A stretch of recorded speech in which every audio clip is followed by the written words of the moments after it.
3, 2, 1. We're live. We're back, people. Another watch party. A little hump day hoops on the Rem and Sam podcast. We're here for Spurs Thunder. We haven't quite made our way there yet, though. I don't know if it's even started up yet. We're into the fourth quarter of Heat Knicks. We're into, again, a great day of hump day hoops. The NBA action has been, pretty decent so far. The Knicks are, like we said, are playing the Heat. The Celtics are playing the Pacers in the opening act before we get to Wemby versus Chet. I think that game just went final. No way! Did the Celtics actually make a comeback? Look at this, people. Live, you're watching us figure out in real time. Reminding ourselves that our number one rule for the NBA. We've had this rule for a couple years now, and obviously maybe we should have had this rule for all time, but our number one rule for the last couple of years is you have to watch the full game, especially just with the three-point shooting. And it's not even the three-point shooting now. It's just everything is, I don't know, there's a amount of, the swings are so much bigger now. I don't know if we have to pause that or not, but the shifts in the leads are so much bigger now than ever. It doesn't seem like teams from back in the day, and again, that is the 3 points. Maybe that's just the math of it, and I'm just, can't quite wrap my head around all the 3-2 and how that affects the scores, but it didn't seem like teams would even go, 20 points to 20 points now. I mean, I know teams don't always go like 20 points and then lead the game by 20 points the other way, but the amount of times that does definitely happen, and then the amount of times that teams will make 20-plus point comebacks now, we need to get IT on that.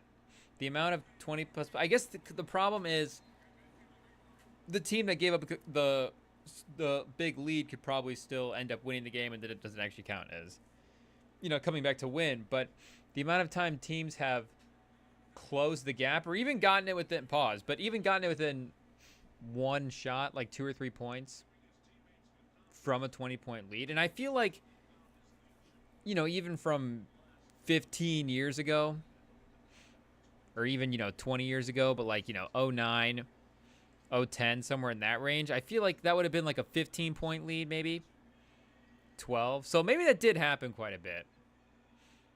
Maybe like a 16-point lead. Is a 20-point lead a 16-point lead? Can we get some math people in the chat to help us figure out what the correlation is? But it looks like the Celtics are gonna come back from a 20-point deficit, head to overtime. It's tied 124, so we're gonna have to wait on Spurs Thunder anyways. I guess they could probably fire up here on one of the ESPN, the other channels, but why would we miss this exciting overtime action? And I mean, in the parts of the game that we watched, because we were bouncing around for some of these other League Pass games, like we said, we were just on Knicks Heat, but I mean, the Celtics, it seemed like it was their first load management game, and not that Tatum and Brown were not playing, but I mean, were they playing? Derek White, the amount of screens, just going under the screen every time, the aggressiveness on the switches, just did not seem like they were locked in. The Pacers, on the other hand, Siakam was on fire for 3 early in the game. But the Celtics, and you got to credit Mazzulla for not, and I guess we didn't watch that fourth quarter because we were watching that other game, but did he run like Hauser? He did go Hauser and Cornette and Pritchard there a little bit into the third, and it wasn't even like a bench your guys type move. It was a try to get momentum. I think he was just trying to, again, get guys that were actually showing up to play. Tatum turned it on. Pause. Getting to the free throw line. Halliburton 2 for 10. He's definitely been playmaking. Yeah, 10 assists, but the shot hasn't been there. But in terms of minutes, our guy Nemesis Quinoa, 10 minutes. Hauser, 14 minutes. Tillman and Walsh, both 8 minutes. Pritchard really getting, can we say getting the load? No. Are we live? Cut that out. But Pritchard with 35 minutes again tonight. Not quite on fire like he was the other night, but still impressive.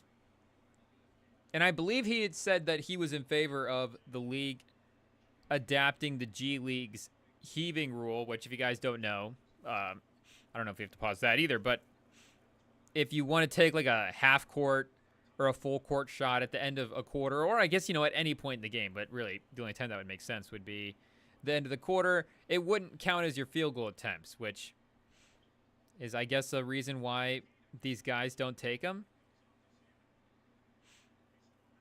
But I don't know if this is a hot take or not. I feel like, especially a half-court jumper now, maybe I got to disagree with Peyton Pritchard, because originally I would have agreed with them in that, let's encourage the guys to actually try to take these shots, because I think the likelihood of them going in is going up. But that is a part of it as well, too. And I think especially the half-court jumpers, with nobody guarding you, because that's the thing. Nobody's really playing defense. I guess at the end of quarters, guys definitely are. And it's storming outside right now, people, in our part of the Midwest. So the Wi-Fi is going in and out. Hopefully the stream is staying strong. Pause.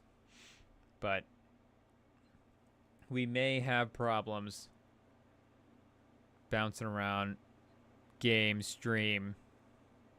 The satellite right now, the rain is blowing away all the internet connection.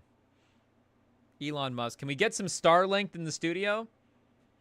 Do we need to actually, IT, write that down? What is going on with that? Obviously, we're hearing about it. I guess the only people we're seeing using some of this Elon Musk tech, we saw that video of the FaceTime with him in the plane, and he's just talking to like a couple of sheiks. And it's like, okay, this is going to be... Am I going to be alive when this hits the consumer market? And that's, Elon talks about civilization staying stable. There could be other reasons for that, but I don't know if this is a Wi-Fi problem. The shout out Sling, but I think we're having glitches tonight. Derek White burying a three, tying it up.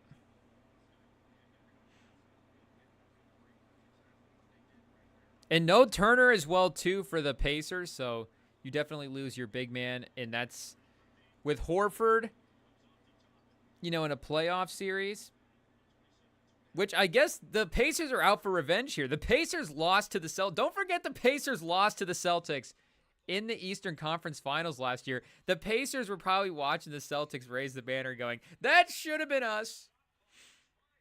Halliburton was watching Tatum and going, I could have been cold for three in the first couple of games and then heated up at the end.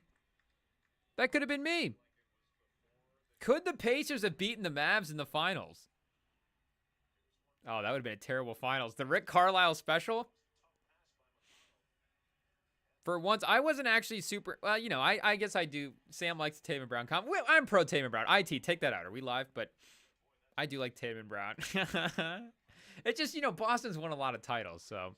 It's like, could Tatum and Brown go win a title somewhere else? Could they win one in San Antonio? But you got to be happy for at least the individual players for getting the ring. But I guess... Like we're saying, we are still happy for the individual players. I was going to say, we were going to be happy for Boston that they made the finals. But again, it was those players, Tatum and Brown, watching them play that were exciting. So, no shout out to the Celtics or the Celtics franchise in terms of basketball reasons. But shout out to Tatum and Brown and the roster. Too many likable guys. Horford, Drew Holiday, Derek White.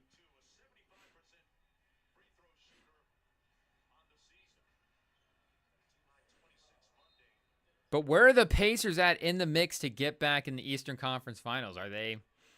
Do you guys think the Pacers are on top right now? Because I think the Eastern Conference standings was Cavs, Celtics. Was it Magic top three right now? And the Cavs were... not welcoming LeBron home. Well, I guess they did welcome him home, but it was a warm welcome. Loud applause, great cheers. Everybody was having a great time, but they were having a great time because I think the Cavs were also pretty dominant to start. Mobley versus Davis was kind of a fun first quarter matchup as well. We were still doing a little computer work at that point, so we'll go back and watch the tape, but Mobley seemed like he was producing 25, 12 for 16 on the day. Garland 2 for 7 for 3. Remember when Darius Garland used to be fun? Fortunately for him, the Cavs 5-0. And it's still funny when you've got the NFL season going right next to the NBA season and you're looking at the NBA records going 5-0 and you're looking at the NFL record, they're kind of lined up, so you're kind of it's not, the urgency is not there, but you're like looking at the same amount of games. It kind of tricks you a little bit. You're like, "Oh, hot start for the Cavs." It's like, "Okay, this means absolutely nothing. They could easily lose 5 games in a row in February." Especially after the whole team is hurt. There's going to be a stretch where there's 3 games where there's like Karis LeVert, Dean Wade. Who's the Porter guy that they got? Do they got a Michael Porter the third? When they have those 3 guys out there. Jonte Porter, was he back on the Cavs? They have a Porter. That's kind of it. Do they have, is he still there? Chat, what happened to the Porter guy that was on the Cavs last year? He was kind of fun. The Pacers are not going away, 130 to 128. And Matherin's back. They didn't have Matherin in the playoffs last year. He started the game as the 6th man, but started the second half in the starting 5 of that lineup. You already see him elevating against this matchup.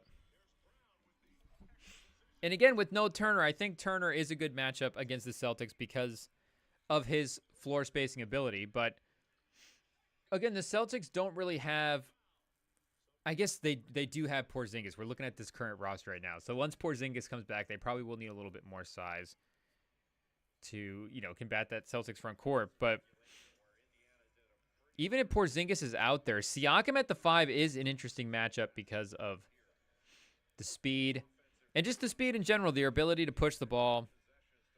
Definitely something that, you've got the Knicks. The Cavs were playing fast, though, in that Lakers game this year, or this today. See, we're talking in NFL terms. It's like it's not week 5.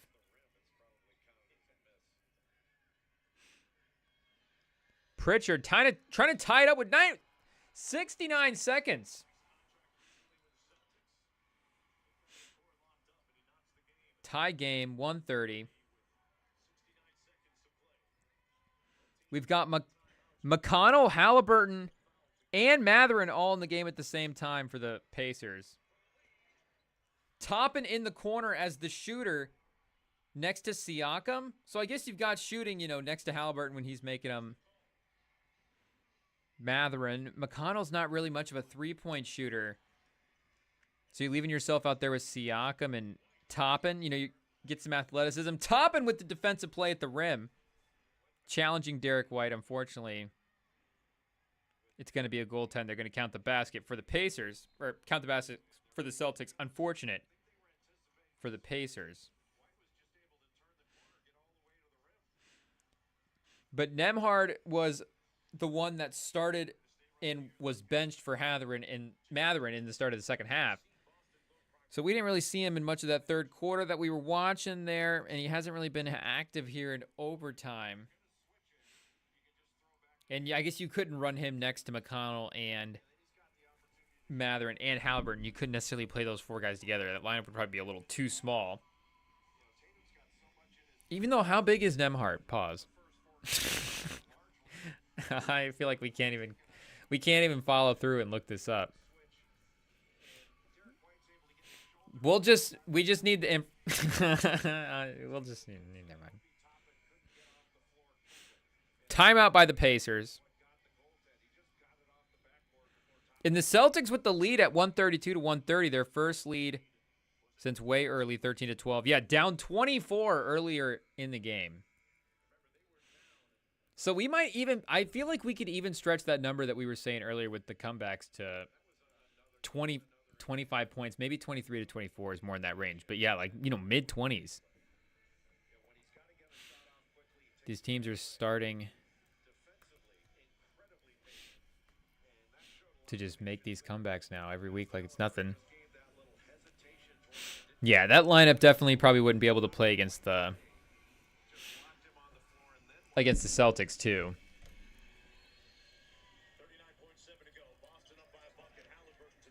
Okay, we still haven't gotten an official tip, I think, pause in the Spurs Thunder game. So it looks like we're going to be able to go, unless we go double overtime here for the Celtics Pacers. Siakam just tied it up.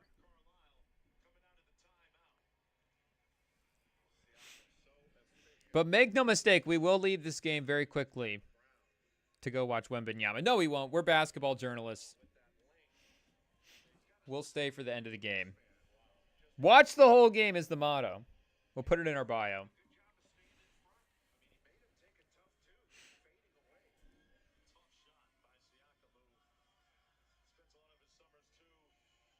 Isaiah Jackson, do you just go back to Neesmith instead of the Toppin spot? Is it time to make a trade? Is that what it is? But if you're going Turner, Siakam, Halliburton, Mathurin, you've got Turner in for Toppin in the front court. You still don't really have a solve for the McConnell, though.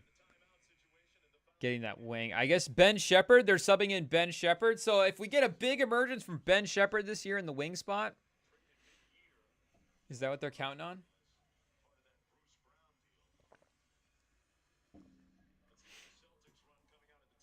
What's Shepherd's trade value? Shepherd and McConnell? This might be a bit of a limited team. Just in terms of, yeah, not only, their own lineup, but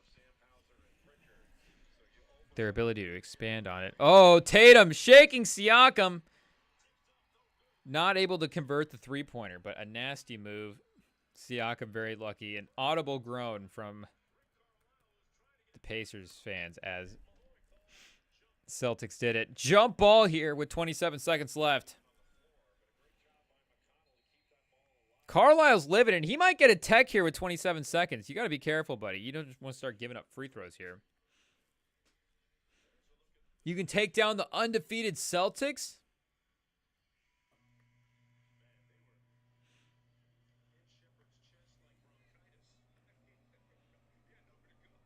Jarris Walker. No Jarris Walker appearances yet.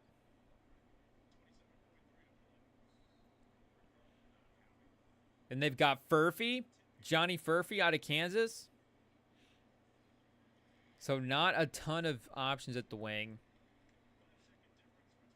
They've got a pick in 25, 27, 28, 29, 30. So they don't even have their 26th draft pick.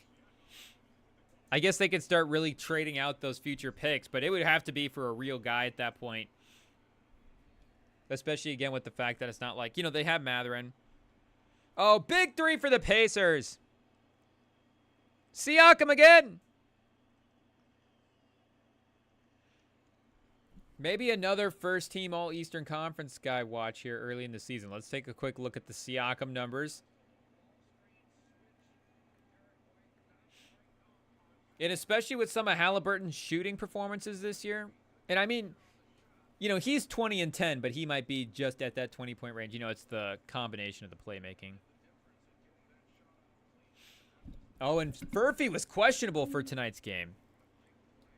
So they might not even have had Johnny Furphy available. Siakam is their leading scorer with 18. Halliburton's only at 14 a game right now to start the year. Siakam, though, is at 54% from the field. Yeah, Halliburton, 26% from three, 34% overall.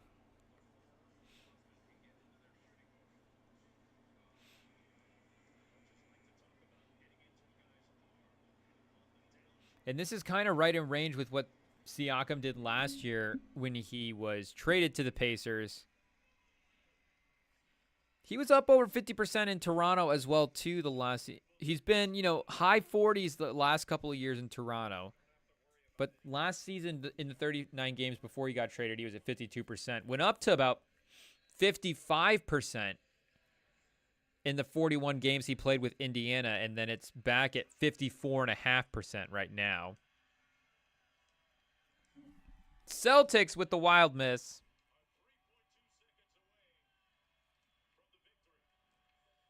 And shout out to the Pacers. They don't even need Caitlin Clark. They can take down the Celtics with just the guys.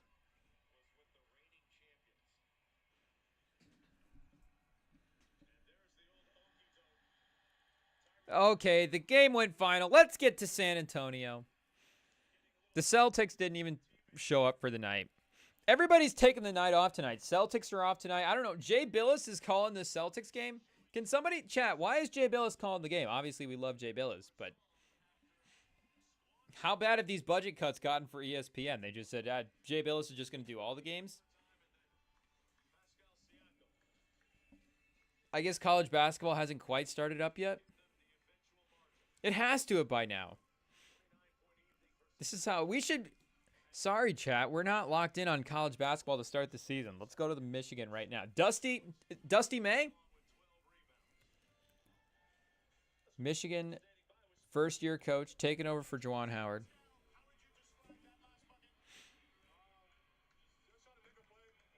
Unfortunately, Juwan Howard not have like a star player for Dusty May to necessarily build around. Okay, I don't think it actually has started yet. Our mistake, people.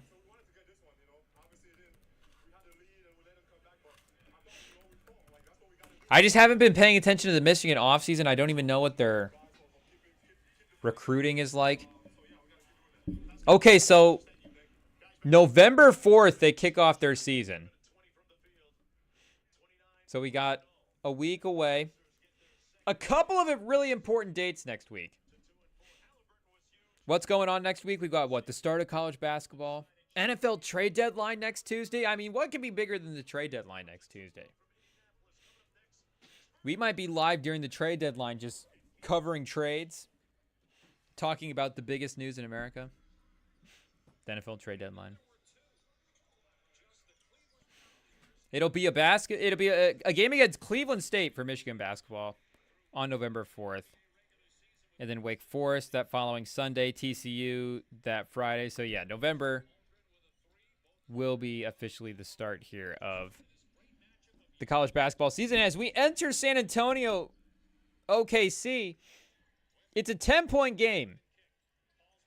Or, excuse me, it's tied 10-10. Not a 10-point game. But both teams are at 10. Sohan trying to win this game by himself. I think he just took 4 shots on that possession alone. And the Spurs might actually have a chance tonight. The numbers would say that's not the case. If you look at the betting line, I think the Celtics were like minus 700 to win the game. They're 12-point favorites. The defense right now, they're not even giving up 100 points per 100 possessions. It's like an insane defensive start to the season. Maybe not necessarily. I mean, they did play Jokic in the first game. Held Denver to 87 points. But we made sure to go ahead and put down a 6-leg parlay on this game. Some Thunder stuff in the mix. And what we do is we've realized that we actually are not good at sports betting and we can't do it. So what we do is we use our powers to, if something's like upsetting us and we feel like, Wemby's just shooting too many threes. He's not making his three-pointers this year. Well, you get the plus odds at Wemby under 1.5 three-point makes. Like, throw that into a parlay. And because we're no good at gambling, Wemby's going to hit 2 or 3 threes tonight in the Thunder. Or, he's going to keep the Spurs close in this game. Unfortunately, the Thunder with the early turnover. Pop calling the early timeout. But Wemby against Chet and no Hartenstein tonight as well. Hartenstein would have been a fun matchup for him to go against somebody, pick on somebody his own size, but the physicality with Hartenstein as well too. Like tonight against Chet, Chet is a great defensive player, but we got to see Wemby start getting some stuff around the basket, some manufactured looks, start taking his size to advantage. Because yes, he can be Durantian in the way that Durantian is just IT, write that down as a term, but he can play like Kevin Durant with some of the perimeter stuff, but that can't be his main game.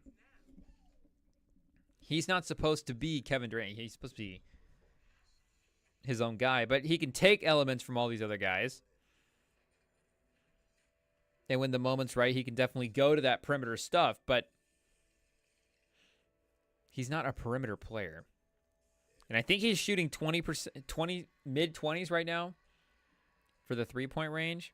It's a bad season for accuracy for the Rem and Sam pod. Mahomes is throwing interceptions. Anthony Richardson just got benched, which, make no mistake, we will get into, people. We're having such a good time watching the NBA. I forgot that Anthony Richardson got benched, and I'm starting to get upset. I'm going to have to... are we going to be dropping a Pat McAfee diss track? This is going to be some of the best Rem and Sam magic here. I wish Sam was here for this one. For him to listen on how we try to defend Anthony Richardson when Anthony Richardson got benched. And I don't even necessarily know if it's a defense of Richardson, but I just think the entire situation needs to be examined. I don't know if that's necessarily happening right now, but regardless, Wemby's not shooting well. Richardson's not making his passes. Mahomes sucks. So hopefully we're able to turn it around here in November. Hopefully it's just... Maybe it's pre-election. Everybody's really nervous, feeling their civic responsibility.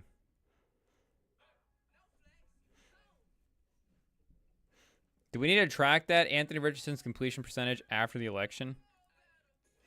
He's just a big Kamala Harris guy. Once she wins, he'll be chilling. We're afraid to put any bets on the election right now because I don't know if that might be too much responsibility. I don't know if we want to have that on our hands. I haven't even looked at the odds because I don't even want to tempt myself. But I know the problem is, especially with this one, like this is like a classic matchup where you just don't know which team is going to win, and you're looking at the other candidate with plus odds, and you're like, well, there's really no evidence why this one's so much better than the other one in terms of we're talking about in terms of odds for victory here. Just in terms of, looking at the numbers. Like everybody that's looking at the polls, you just say they can't, it's hard to get a good grasp of what's going on. And I guess that's from maybe a couple weeks ago. I don't know if Tony Hinchcliffe is, swung the polls, how much that's happened, but in terms of, finding value in the money line, there's going to be value on whoever is the plus odds candidate this year. It's just what it is. I'm sorry that that's where our brain goes, but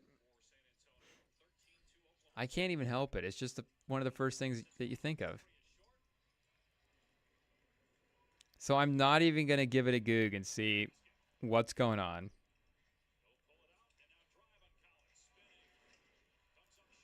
The only way that they could save America is to just go minus on both, just like minus 110 on both, and go, yeah, it's a pick 'em.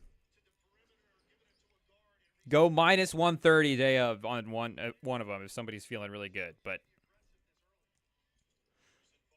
I don't even know if there's a third money line you could just put on there just to increase the bet slip, but if we feel like we need to do our civic duty outside of voting on election day, which, the closer we get, again, with great power comes great responsibility. And if we have the power to put it down, but I guess, if it turns out one way, and it could just be we could look at it and go, even with the plus odds, it's not the right vibe. A lot could change, Dave. It seems like a lot has changed this week. Again, kill Tony, killing Trump.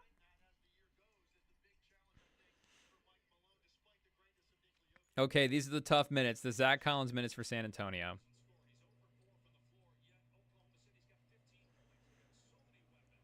Sohan, livelier than ever, though. And Chris Paul, fun addition to the team. He's been a good 7-7 guy this year.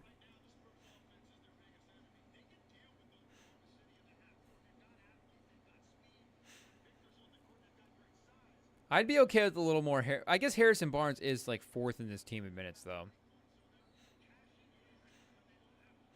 I'm a fan of the Harrison Barnes Harrison Barnes move. And he's like a kind of a local guy as well too, from the hometown, from the home state anyways.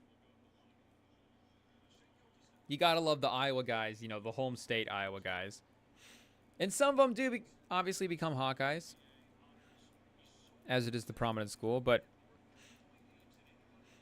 the homegrown talent, you gotta love it. And he's always in the area in the summer as well too, doing camps and stuff. Investing in the youth, you gotta love it. You gotta love a guy that invests in the youth, you know. Well, you know, in terms of the basketball talent.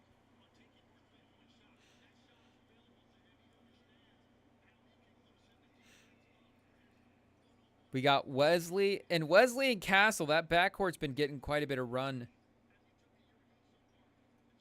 I guess Wesley, and you know, I like Wesley as well too. They took him in the first round. And he does play really hard. I like the effort that he gives.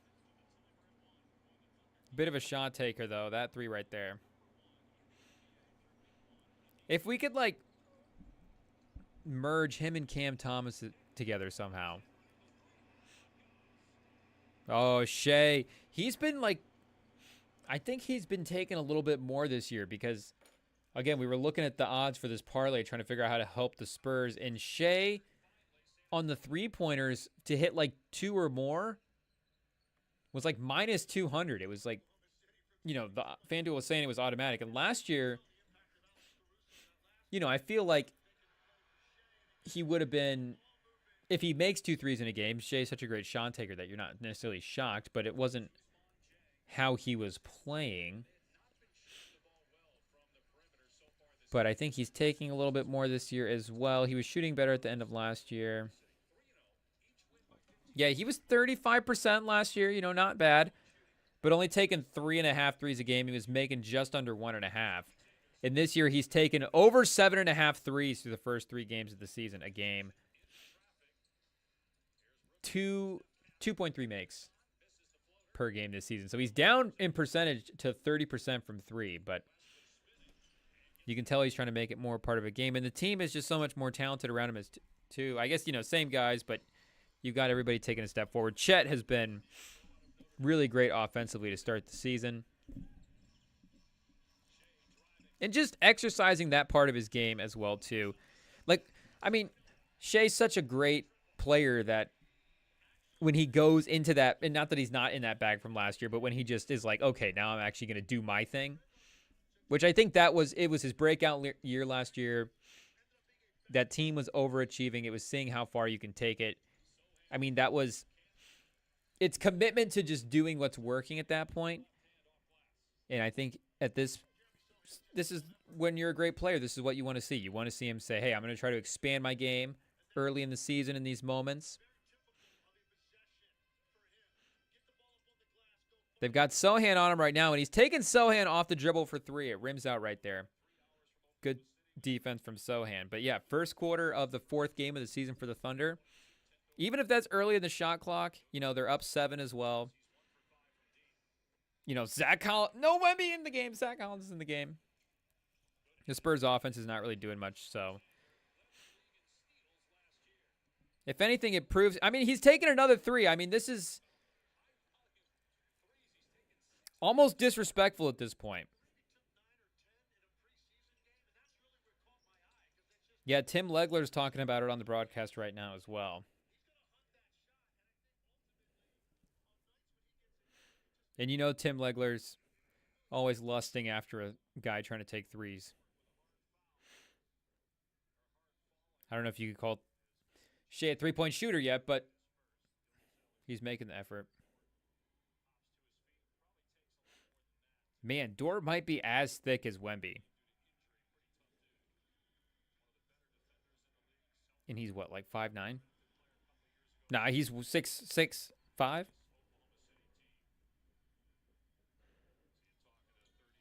Ousmane Dieng, we still have the stock. So they got Chet match. Are they going minute for minute with Chet and Wemby? Because Wemby's back in the game. Chet's back in the game. Maybe the Spurs are going Wemby with Chet. That time, though, they got Keldon Johnson on the switch, Wemby on the help. We'll see next time down the court. Only a minute, 20 seconds left in this quarter here, but was Wemby on Chet to start that possession? Because Chet's the 5 right now. They've got Chet on Wesley in the corner, and see, they've got Caruso on Wemby. They're doubling Wemby with the smaller player over to Castle. So they're doubling off of Castle's guys. So I guess with maybe, is this a, if Castle is in the game or if certain players are in the game, they're going to double off and play him with 2 instead of the 1? Because if it's just a straight up, they think they can guard Wemby with Caruso. That's kind of a yikes, people. And I know Embiid's been guarded by Marcus Smart in the past, and Embiid's won the MVP of the league. But do we want Wemby to be Embiid?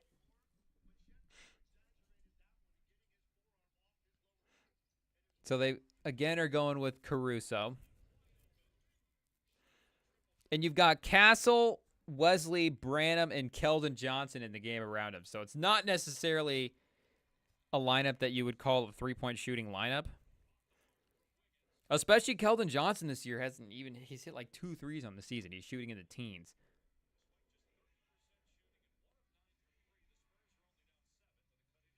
Yeah, Spurs 1-9 for 3 first quarter. Not a great start. My guess is Wemby jacks up a 3 here to end the quarter. Nope, it's going to be, was that Keldon Johnson? We knew it was going to be somebody. Make it 1 for 10 to start. Wemby's not really sweating, so he's being guarded by Caruso, and he's not really fighting to get position. Maybe that's a good thing. You know, if he was sweating too much playing Caruso, then it's like, why are you working so hard? So maybe we're overthinking it, but and he's a fourth quarter guy. But what else is going on in the association right now? Once the Spurs, we saw the Spurs game on the schedule, the rest of the games for the evening, we had blinders on. Do we have World Series action? Oh, we do. Oh, top of the 6, 5-5. Wow, we've got a lit game in New York. Is it New York? Yeah, game 4 in. Wait, is this game 5? Do they do does baseball do a 3-2-3? Because the Dodgers were they started the series in LA. So I guess the Dodgers would be the number 1 team. So yeah, they have to do a 3-2-3. 7 hits. Does Ohtani have any runs? No runs for Ohtani, but we got Mookie Betts. Freddie Freeman with a hit in a run. So if they win this game, that would be the World Series win. Freddie Freeman scores. We didn't see the other games, but he had that grand slam to end. Was that game 1? So is Freddie Freeman finals or World Series MVP? Pennant MVP? I don't even know what the right term for it is, chat. But it seems like the Dodgers guy, Freddie Freeman, getting on the board. Has Mookie scored a lot? Is there a Will Smith?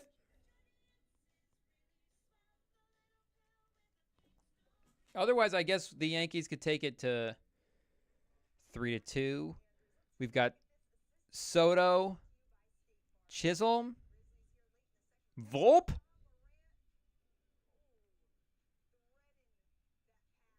Stanton as well, too. Judge with the hit. So, yeah, everybody big for the Yankees getting on the board.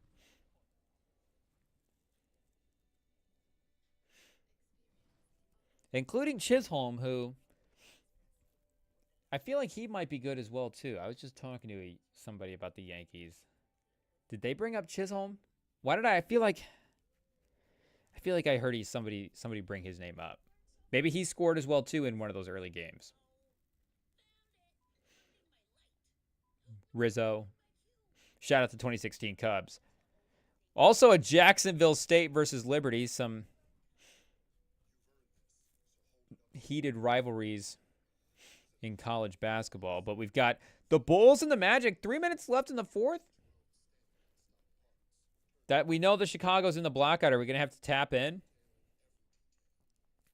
Are we going to have to hack into break into the wires? The broadcast wires. We've got Pelicans Warriors in the instant rematch from the other night. Warriors looking for revenge. We got Curry back in this one. Curry wasn't playing the other night. Didn't matter. No Curry again tonight. Lindsey Waters out there. And we've got the Nets against the Grizzlies. I guess we could throw that one on legally. Schroeder with 27. He can't miss. He's 8 for 10 from the field. Ben Simmons, 4 for 5. 8 points. Only 2 assists. I feel like that assist number hasn't really been there for him this year. Is that the Nets just field goal percentage? Maybe that's just Cam. Is that Cam Thomas is such an ISO heavy guy that Ben Simmons can't even get an assist in? Maybe it's the team around him, chat. Because, I mean, make no mistake, he's still not, like, hunting his shot more. But 4 for 5 tonight. Maybe we take a look and examine the Grizzlies' interior defense. Because, again, Ben Simmons probably not hitting those from the outside. Is that Jalen Williams? I mean, Chet is not even, they're not even switching him. And I guess, you know, switch him on with smaller people. But Chet's not even on the side of the court, like, shadowing him. This is the guards can take care of Wemby approach to the defense. Now we've got Chet one-on-one. Okay, they're just switching everything, so it could just be a part of that. But when and it could be Caruso as well too in that Marcus Smart role, trying to do a similar thing. Again, it's early in the season. The experimental. Wemby doesn't get back on defense, and Chet gets the dunk. Another timeout for San Antonio.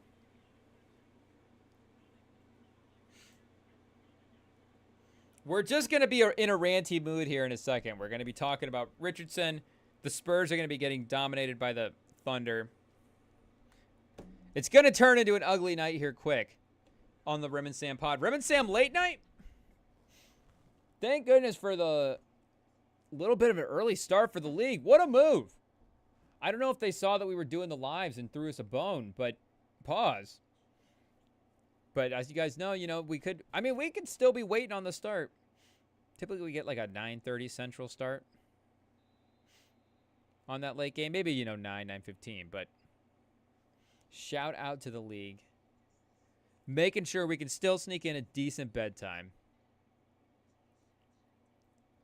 Jaren Jackson, 24 points, leading the Grizzlies in that matchup.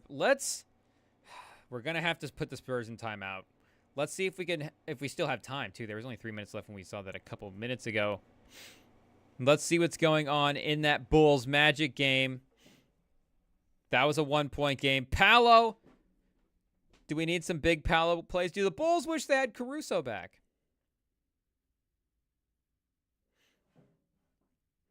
We might be lucky, Chad. It might have been in timeout.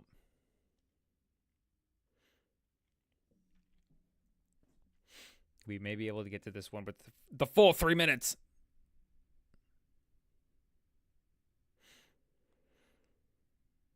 Paolo with another 30-piece potentially. We'll get a look at the stats here once we get in. And the Bulls up by 5, and they might be like a sneaky good team in close games because, Kobe White can get a shot from the perimeter. Giddey can get other guys a look. Levine as well, too. Banchero with a mid-range jumper ties it up. He's been so clutch this year. This early on, too. And he was doing it last year at the end of the game, at the end of the shot clock. But, he's going to be better as an individual player, and then the team's a little bit better as well.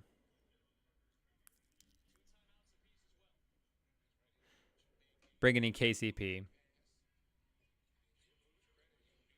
And just having a guy like Anthony Black out there.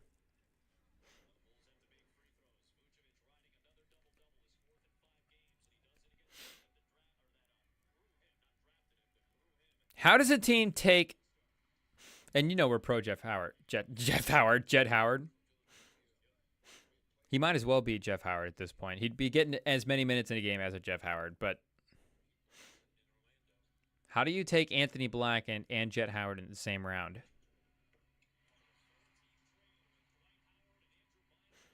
And like a couple picks away from each other. How close were they together on the Magic board? Could we see that somebody release the Magic draft board? They've done it before.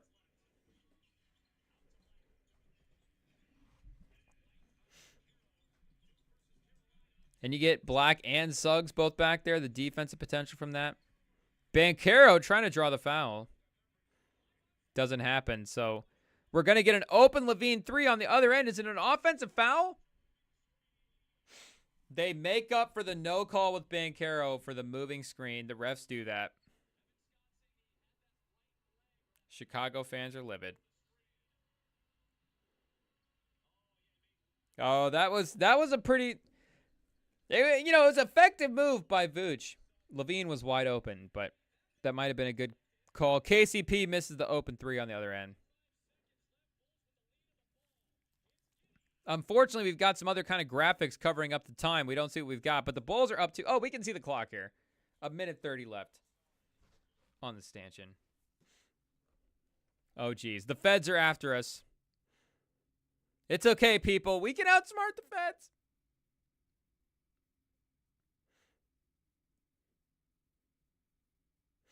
They can try, but they can't stop us from watching Bulls Magic. We will watch the NBA. NBA, just let it happen. I don't know if we want to start promoting that as a message, but with the streams, the NBA should just let it happen. 90 seconds left and less. Suggs bringing the ball up the court. Getting the Banchero post up on Levine. They did double off of that. Good defense here by the Bulls. Oh, and there's Anthony Black getting to the rim.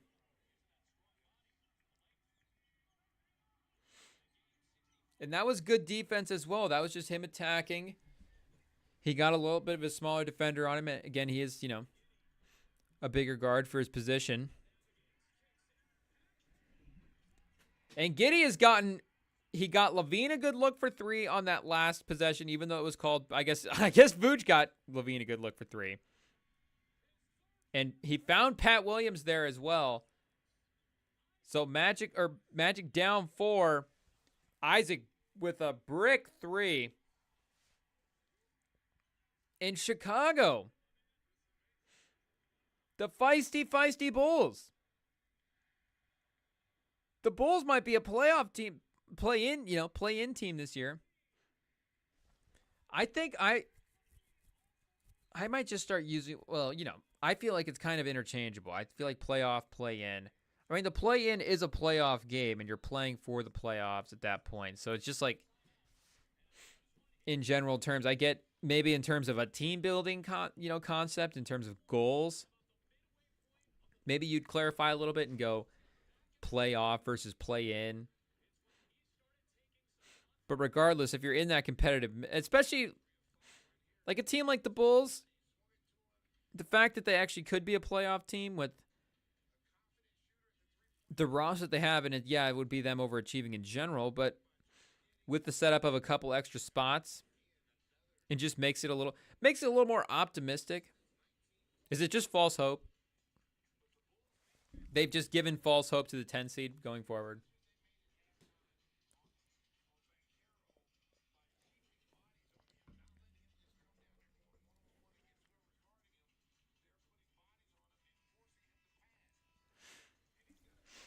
And Paolo at the 5 continues to be the closing lineup. They were going with Isaac there a little bit, though. I don't know if they were trying to get away from the doubles off of Paolo. Maybe you bring in another shooter to do that. I guess they should have drafted one.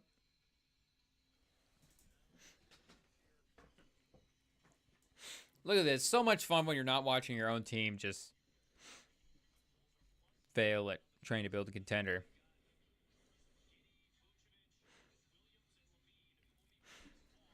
Maybe we need to go the Sam route.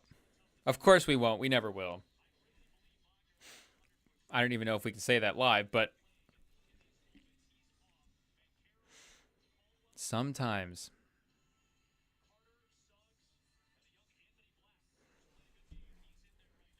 And nice to see Pat Williams hit a big three as well, too. Feels like he's been forgotten as kind of a, a valuable player. I feel like that's really what it comes down to at the end of the day, right? It's just being a valuable player. And I know, there's different paychecks for different roles and all that stuff. But just in terms of the basketball side of it, being able to get out on the court and just in terms of a legacy as well, too. If you're a valuable player and you contribute to success, that's what's going to be remembered at the end of the day. So I feel like when we talk about not just who is, franchise guy going to impact the title, but it's like, who can be on a team that wins the title? Pat Williams. Oh, you might have heard that thunder, chat. That was a loud one.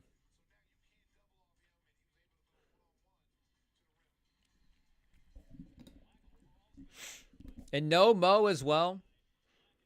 If they were going for another 5 option, because that could give you a little bit more shooting. I mean, it didn't seem like Isaac was super confident with that. I mean, he was confident, but didn't seem like he was super dialed in with that last 3. He was pretty bad off the side.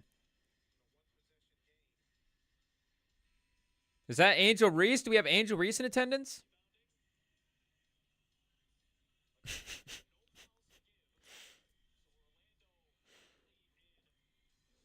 It's hard to tell, chat. Sunglasses.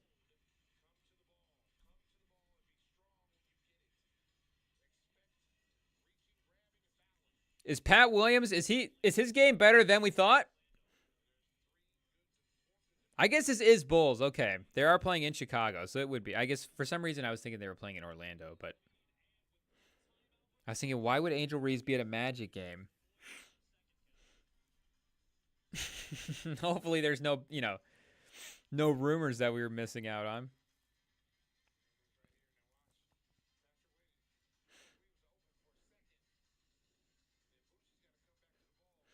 Gotta love it supporting the hometown team, though.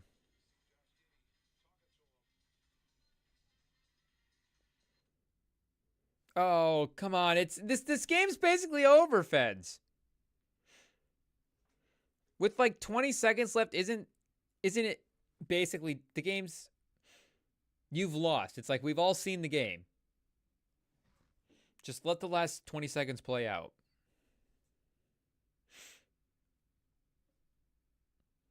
You think I'm going to go buy League Pass to watch this last 20 seconds?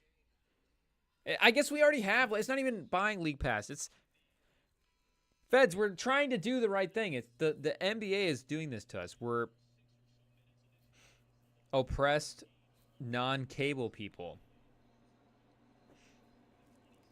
For the local market non-cable people, the oppressed local market non-cable people, we've got to use these ulterior motives, these ulterior outlets. How else am I going to see Paolo try to pull out this magical victory down 2? I don't even know how much time is left. 20 seconds. Yeah, we just said that a second ago. We should have remembered. And the Magic forced a turnover off the inbounds. I think Angel Reese makes Pat Williams nervous. Oh, no. Just good defense by Suggs. Stripping it right off of Pat Williams.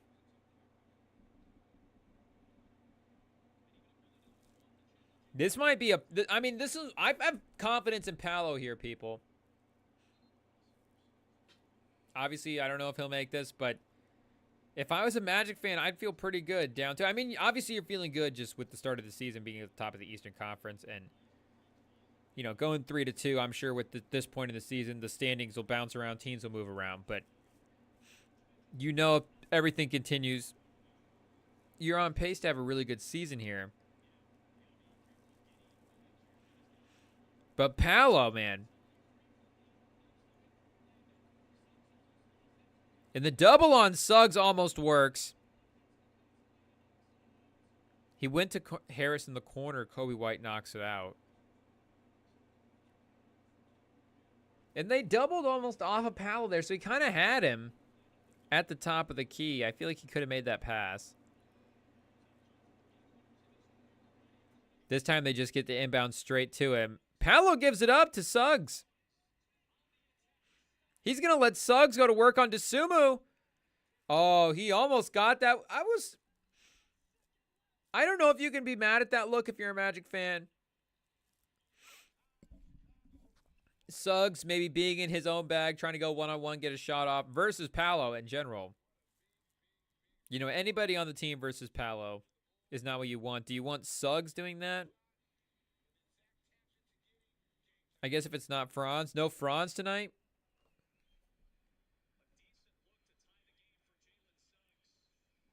And we saw Anthony Black earlier get to the rim as well. Brooklyn pulling away from the Grizzlies. It's 110-99. Schroeder continues his dominance. Ben Simmons does not. I don't even know if he's playing at this point. Still with the same number of shot attempts, though.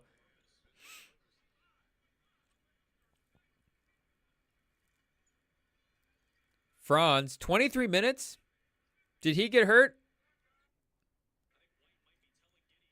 3 for 8, 0 for 3 from 3. They wouldn't pull Franz at 0 for 3 for 3. Anthony Black, 23 minutes.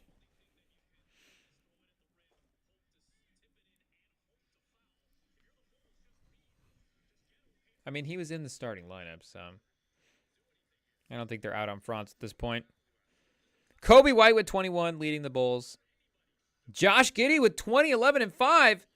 4 for 4 from 3 for Josh Giddey. What's Josh Giddey's three-point percentage to start the season? Is Josh Giddey motivated to prove the doubters wrong? Are we doubters or are we just... I don't even know what the right word is. All the hazers?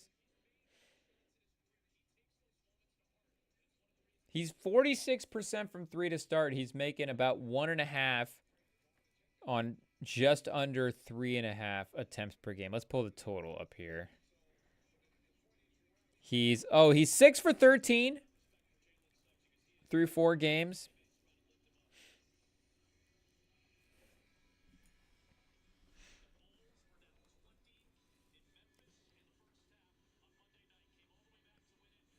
And they're just talking about on the broadcast about how the Bulls just came back from a 20-point victory this week on Monday. So it just is a common occurrence in the NBA. It's a nightly thing. You know, one or two. It is like almost on these nights where you get all the games, and even the nights where it's just the primetime games. One of them might happen, but it's almost guaranteed one of these games, the team's gonna blow a lead. Oh, Banchero banked in the 3. Did he get that to go?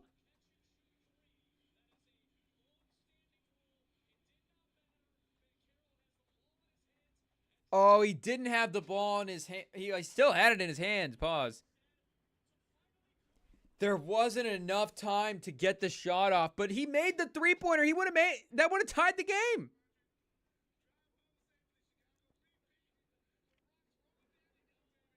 The lucky Chicago Bulls. Wow. The Feds might win. I don't know if we're going to tap back in to see the replay here, but the Magic try to argue their case. I don't think it's going to matter. Reminiscent of the Embiid shot. That half quarter he hit against the Celtics that would have tied. Would that have tied or won the game? I forget exactly, but I think that one he was dribbling up too. He had enough time. It just didn't quite get it off in time. Unfortunately, the Spurs have not made it any better. I thought maybe we were jinxing them there for a second, and we would have to tune out. They could come back a little bit. We could tune back into a good game. Nope, it's still Thunder up by 13.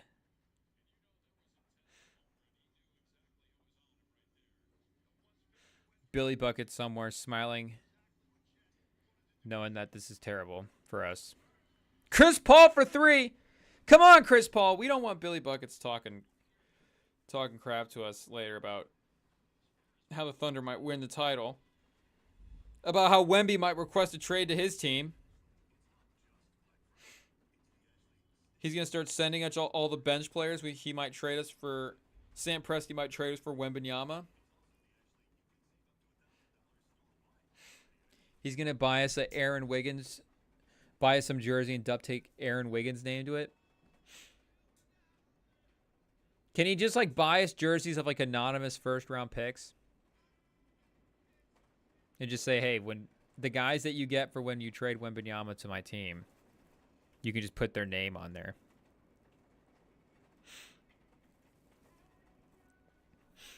That would be a brutal move. We might do that for him if things fall apart with the Thunder. Because you know I've always wanted Shea on the Spurs. That would be a dream. A dream Wemby teammate. Shea Gilgeous-Alexander. That's in the unrealistic dream category. There is the realistic wish list that we always keep. But in the the fantasies, the teammate fantasies that we have with Wembanyama, I think Shea might be the number 1.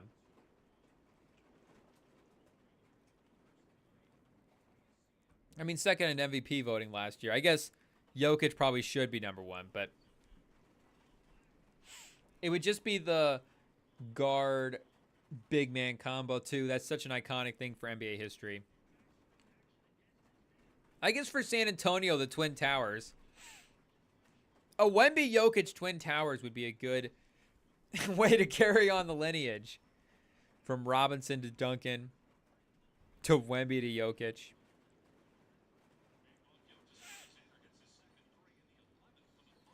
But if it seems like Shea's going to request a trade for some reason at some point, I guess Shea, that's the only thing that's gone right for the Spurs so far in this game is those early buckets that we saw Shea hit. That's been it. He's 2 for 10 from the field so far. It clearly hasn't mattered. I think most of them are threes.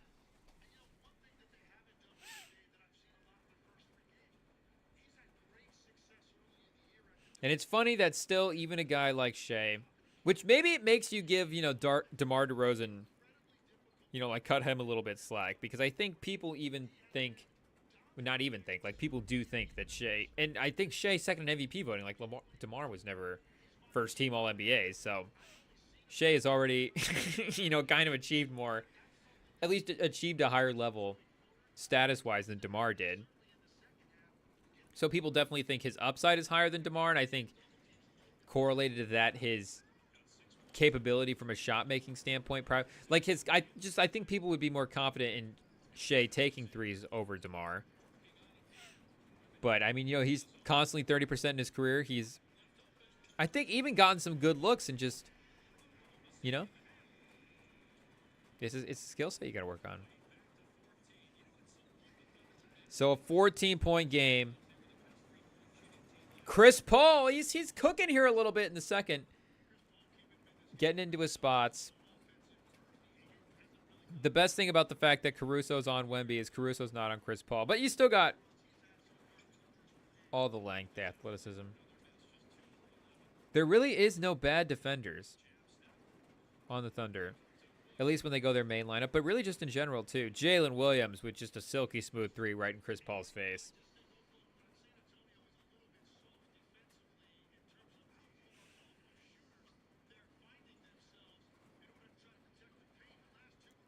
The defensive pressure by the Thunder is relentless. Even up 15, even with 15 seconds left in the half, they're still trying to get a bucket, still trying to force a turnover, get points. And they do force the turnover. The Spurs got a last-second heave there. Off the scramble, off the loose ball.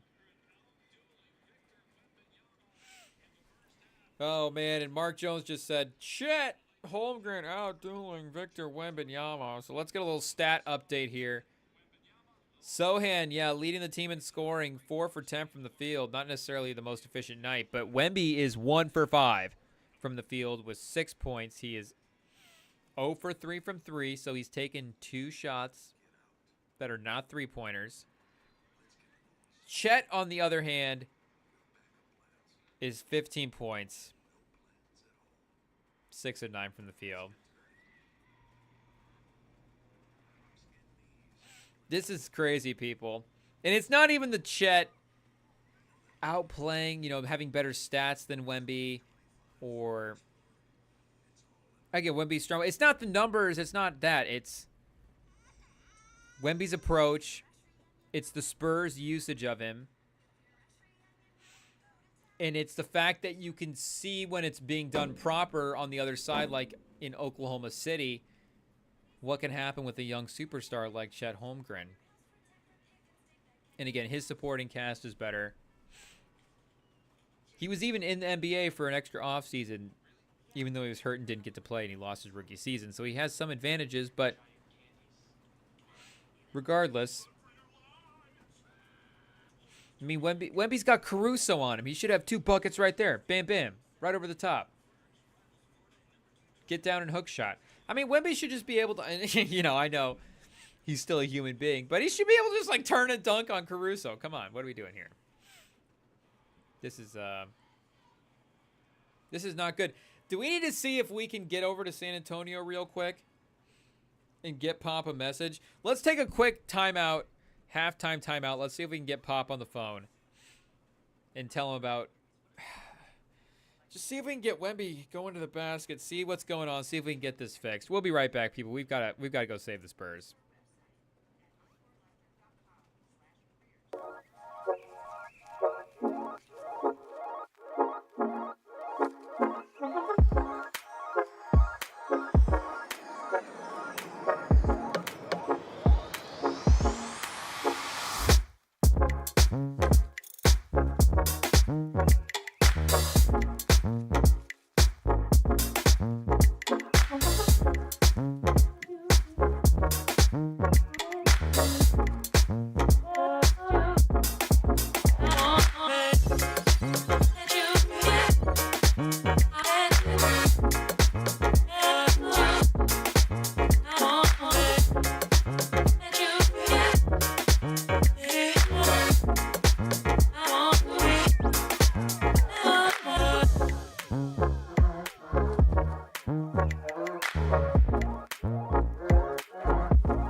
3, 2, 1. We're back, people. I think we're ready to try to watch the rest of this Spurs game. Like we said, we don't really have to pay much more attention because, I mean, I guess, we can just hang out, cozy up. It's raining pretty. I don't know if Hurricane Milton just showed up in the Midwest, but we had to batten down the hatches.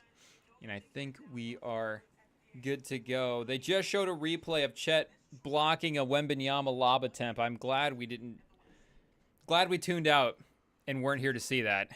That might have been too tough to watch. But since the Spurs are currently getting killed by the Thunder, since it is halftime, I think we should address the elephant in the room. They benched our quarterback, guys. Anthony Richardson is, for now, not the starter on the Indianapolis Colts. And what is being labeled a seismic move for the franchise, which now makes me want to go pull this. We should probably pull these ESPN articles back up and see what language was actually used here in some of the stuff. But I remember that term getting thrown around. Seismic move for the franchise. And this happens the week after he taps out of the game versus the Texans, which we didn't really talk about on Sunday because I'm not really on Twitter or anything like that. So it's not something that I feel like going back and trying to remember. They weren't really bringing it up on Red Zone that much. And, we weren't watching the studio coverage from any of this stuff. So I don't know what they were necessarily reacting to there, but make no mistake, we were probably, jumping on Sunday afternoon, probably going to be the one people not criticizing Richardson in the moment for it. But I honestly kind of thought, obviously it was strange when it happened, but the reaction to it, and not even just the benching, but the reaction to the move was a little bit surprising because, well, I guess we should probably just start with the benching in general, because that's really the big thing. And I'm still scatterbrained on this, people. I've got a lot of thoughts on it. I don't really know what order to go in what's the best way to lay them out. But this isn't even just about the fact that, I'm an Anthony Richardson guy. I like Anthony Richardson. I think, I'm just trying to, it's not even about defending whether or not you have stock in him going into the draft or his individual player, whatever. It's just, in theory, too, about if your team, how do you, one, develop a young quarterback, and then how do you handle this kind of a situation where it may not be a Jaden Daniels type of situation or a CJ Stroud situation where you bring him into the start and literally it just trends upward, everything from there. At least first season wise, second season, Stroud. I guess the Texans look good this year. They just beat the Colts, and we'll see Jaden Daniels. Obviously, year 2 is a ways away here, but bring him in year 1 and everything is just straight up. Sky's the limit. It's all good. Franchise turns around. It's beautiful. But I don't think that this is and you don't want to just throw names around for other guys too, but I don't think this is like other quarterback situations where you may look at the reasons that there were moves made for that franchise and you may look at those reasons and go, "Oh, this might be something more than just how he's processing the game or a mechanical trait or something like that. This is actually something that maybe is bigger than or smaller than the person is able to overcome."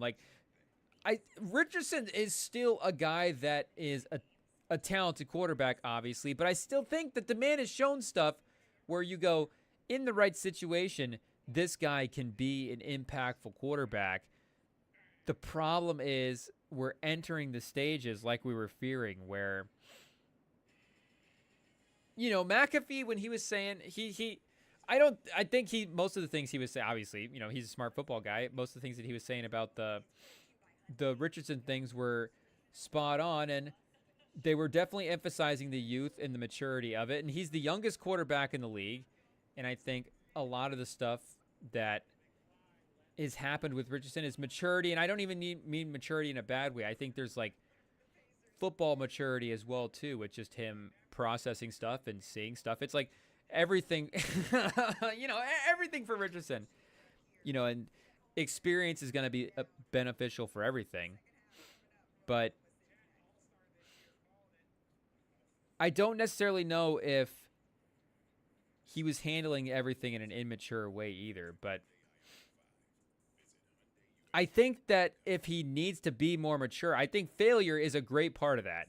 And I think you can have, and we use failure loosely here, as just in terms of, let's just say taking a step backward. Failure is obviously the man's not a failure. He could easily be back 3 weeks from now and, be a Pro Bowl too. Like we're saying, we still have stock in Anthony Richardson, but like taking a step backwards is obviously not a bad thing for success. The problem in the NFL is taking a step backwards usually means a change of scenery.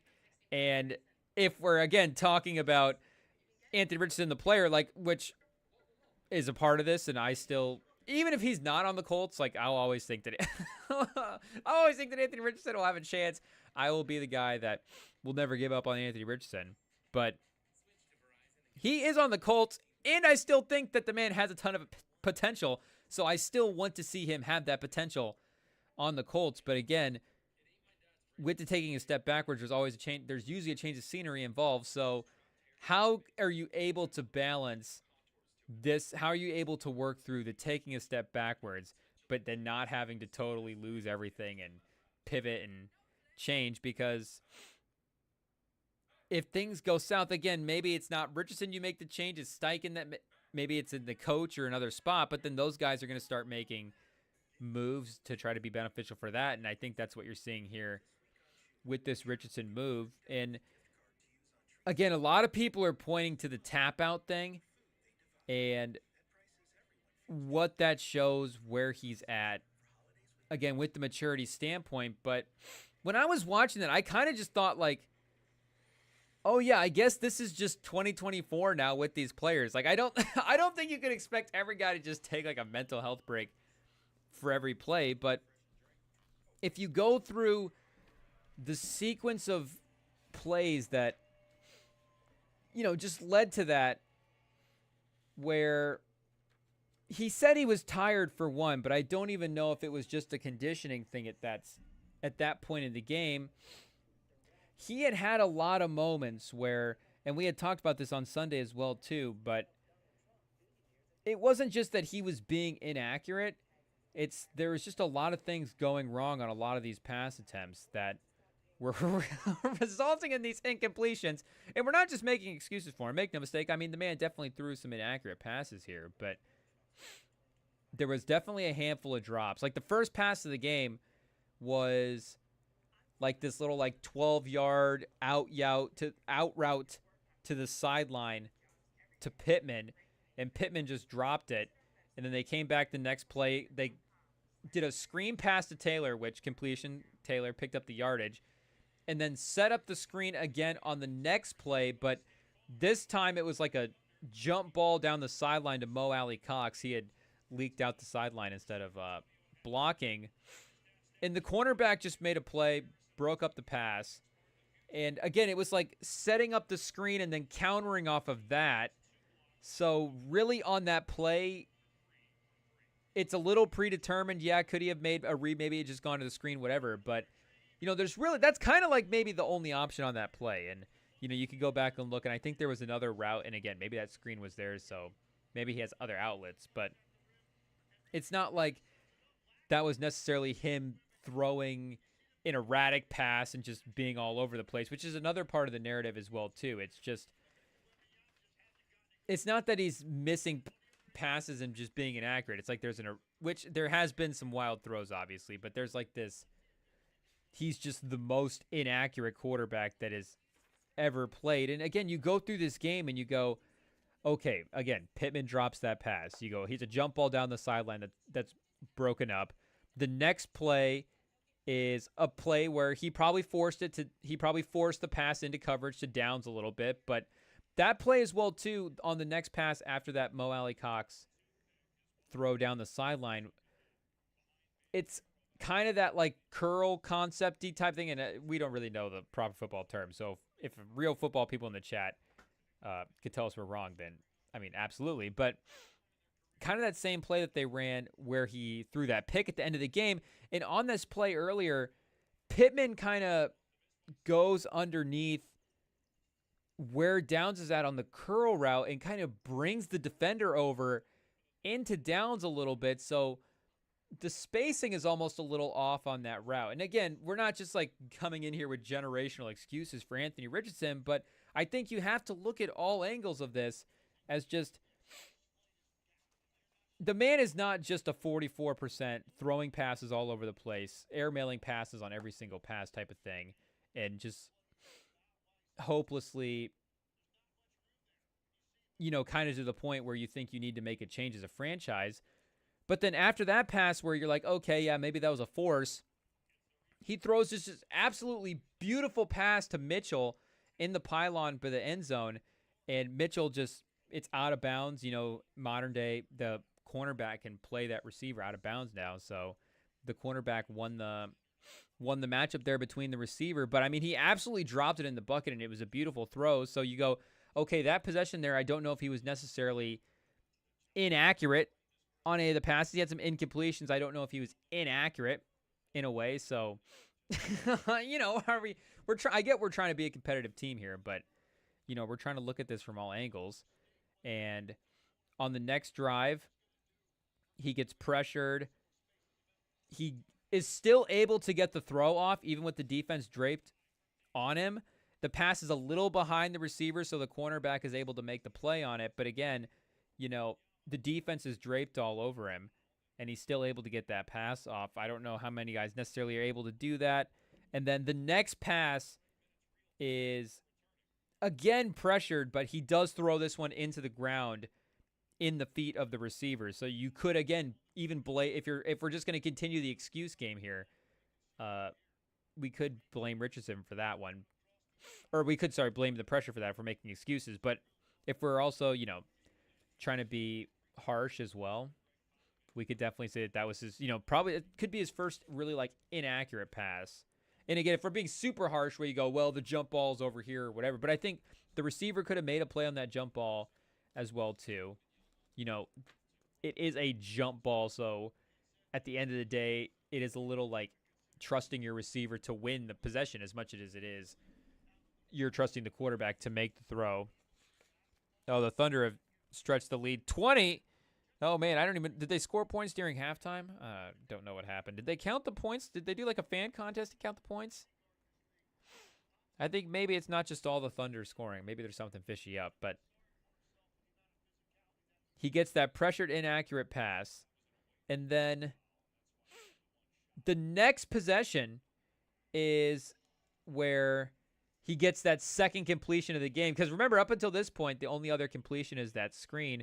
But he hasn't even really had an easy pass at this point. He goes that pass to Downs to Mitchell, the pass to the tight end, and then the pass into the feet to Mitchell. All those were really like down the field. So, we could we'll get back to that a little bit later. But gets back to Downs on the deep shot. And Petrie loses him for sure. Like, it's definitely a miscommunication for the defense. But, you got to take advantage. And it's a wide open touchdown. He hits it. Downs gets in. And then on the next possession, this is where things kind of really start to go sideways in terms of the excuse-making category. He does have a run of inaccurate passes here where a lot of it does have to do with pressure. Like this Texans defensive line was good, and he was still trying to maneuver that. And I think if you really look at the tape, I think you can look at the receivers and go, yeah, maybe they weren't as crisp as they needed to be here.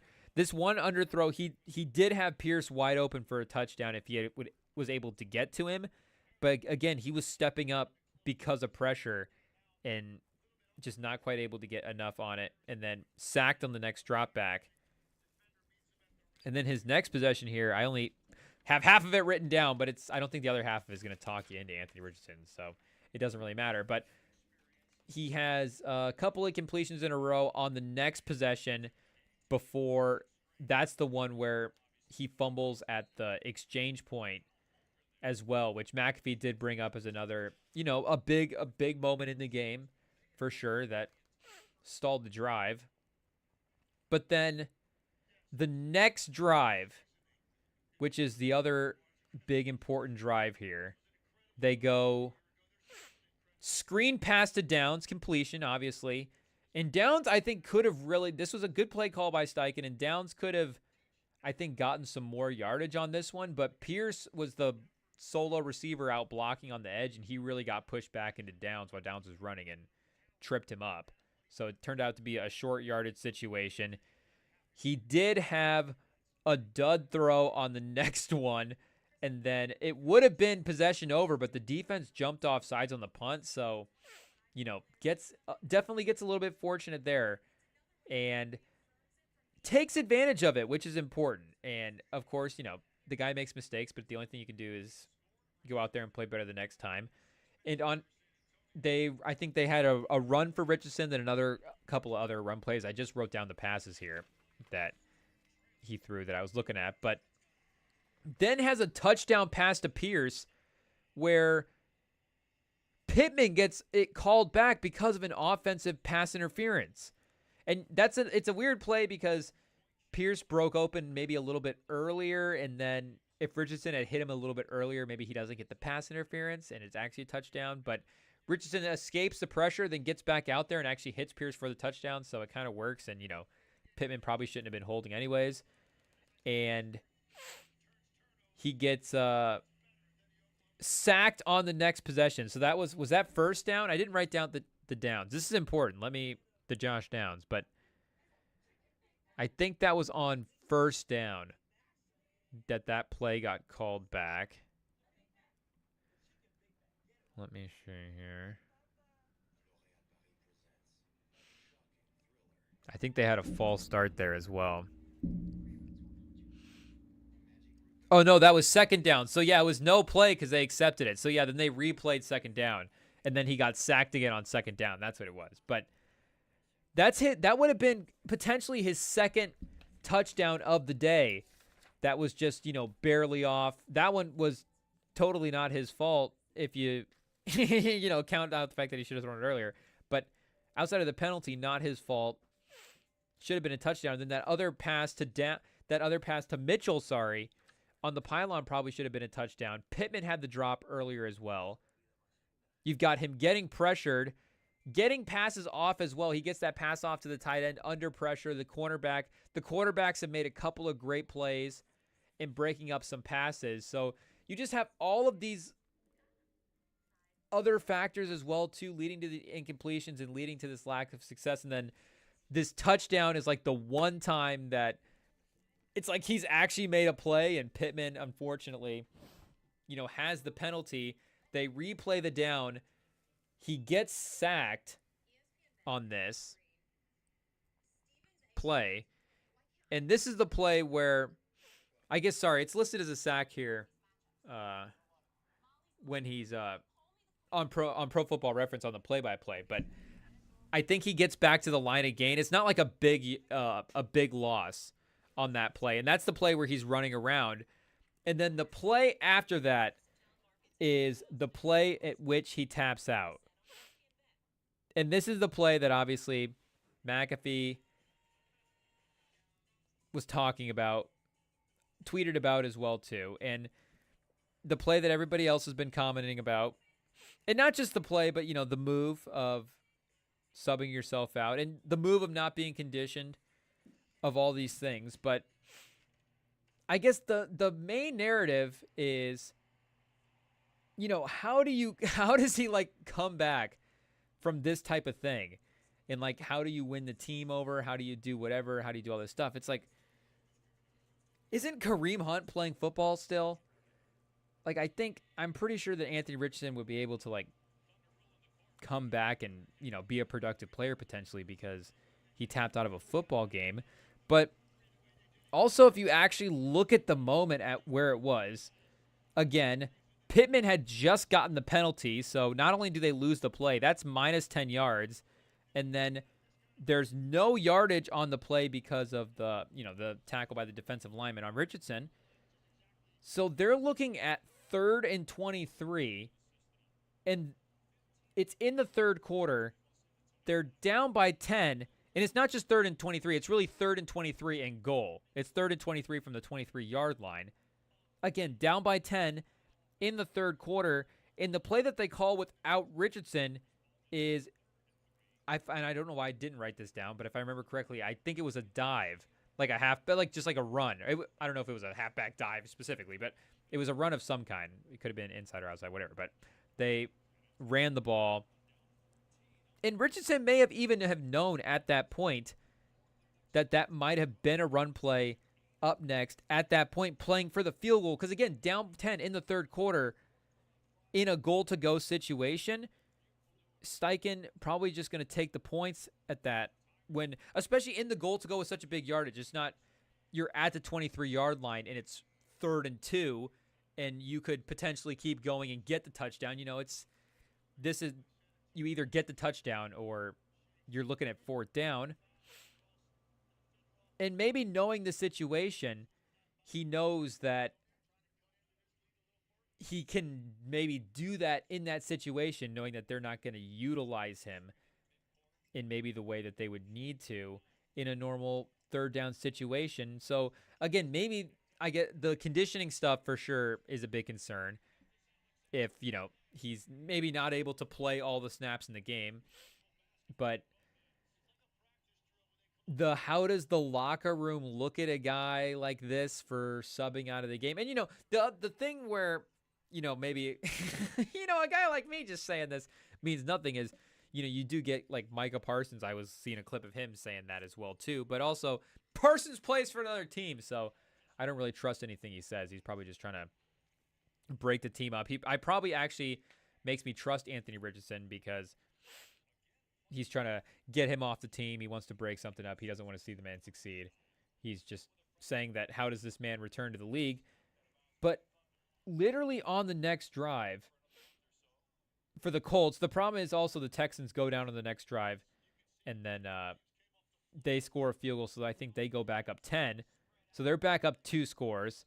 But Anthony Richardson goes back down the next drive and leads them to what should have been another touchdown, and he has a good pass over the middle to Pittman, and then he hits Downs. Downs has a great route where he does like the little Cooper Kupp out route where he does that little in and then spin back to the outside.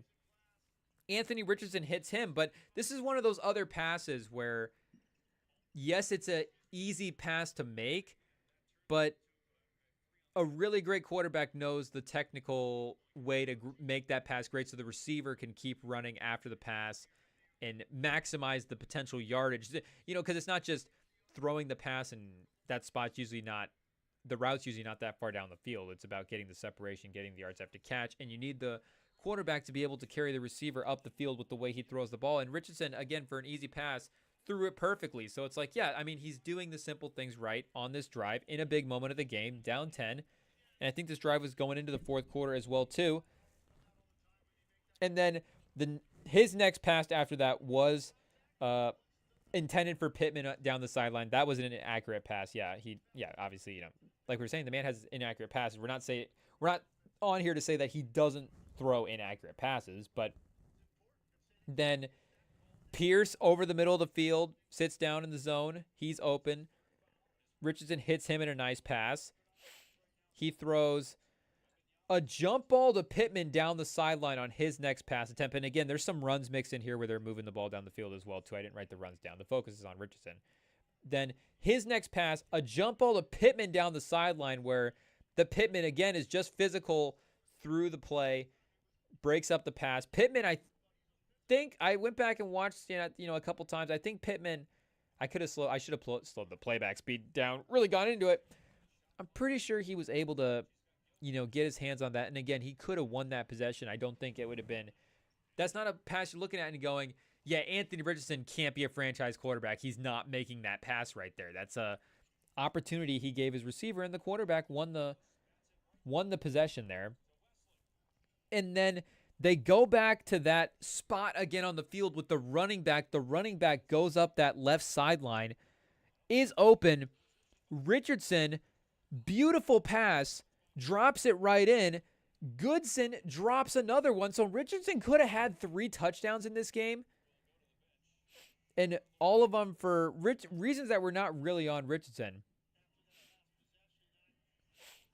Ended up, going backwards. And, the man had the interception. I get it. He has his fair share of bad plays. But I think there was also the mental frustration in here. And then on his next pass attempt after Goodson drops it, he goes back to the other side of the field. Beautiful pass, hits Downs. Downs is down at the 1, and then they're able to score a touchdown after that. And then even if you look at the final drive of the game, where even the final couple of drives of the game, where they're down 3,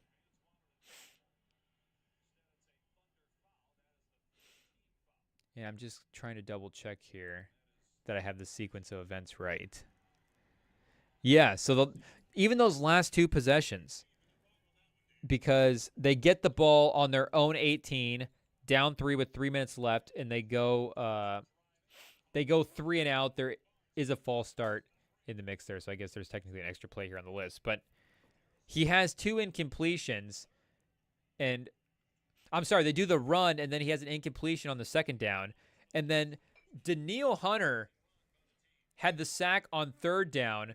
And Danielle Hunter on 2nd down as well, too.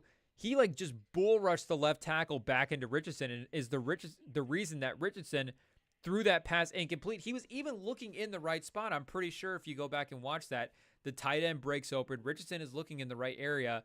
Danielle Hunter just rams the tackle right back into him. Pause.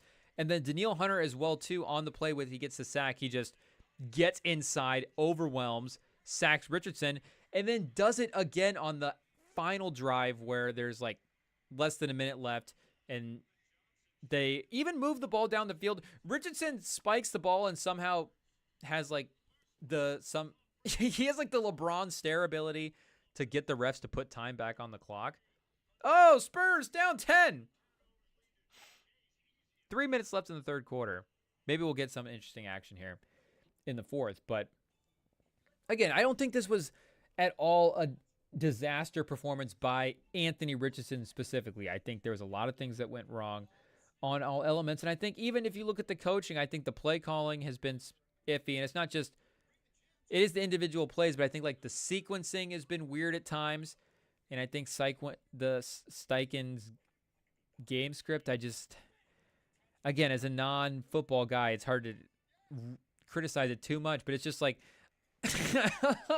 don't even want to say this again, but we're live. We're hanging out. We're having a good time.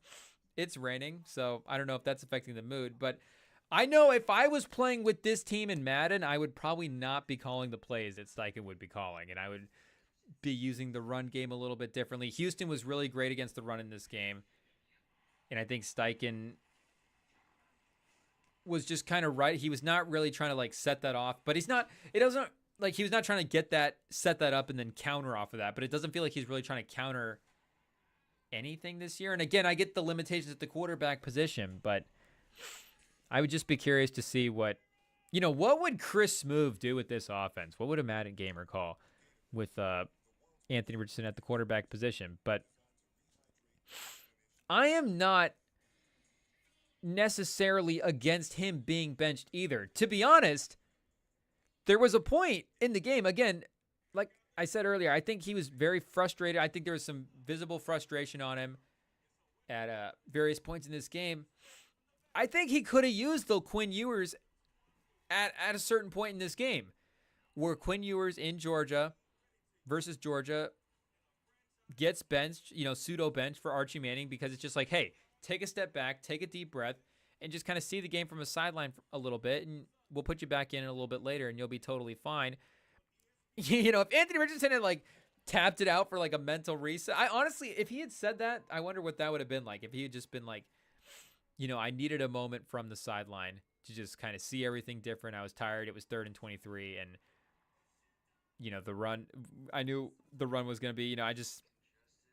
I feel like with his answers as well too, his approach is just kind of to be like as positive and happy and as carefree as possible, which is like another thing that I think needs to be deciphered in these guys' answers. It's not just like, yeah, they are being authentic, but it's also like,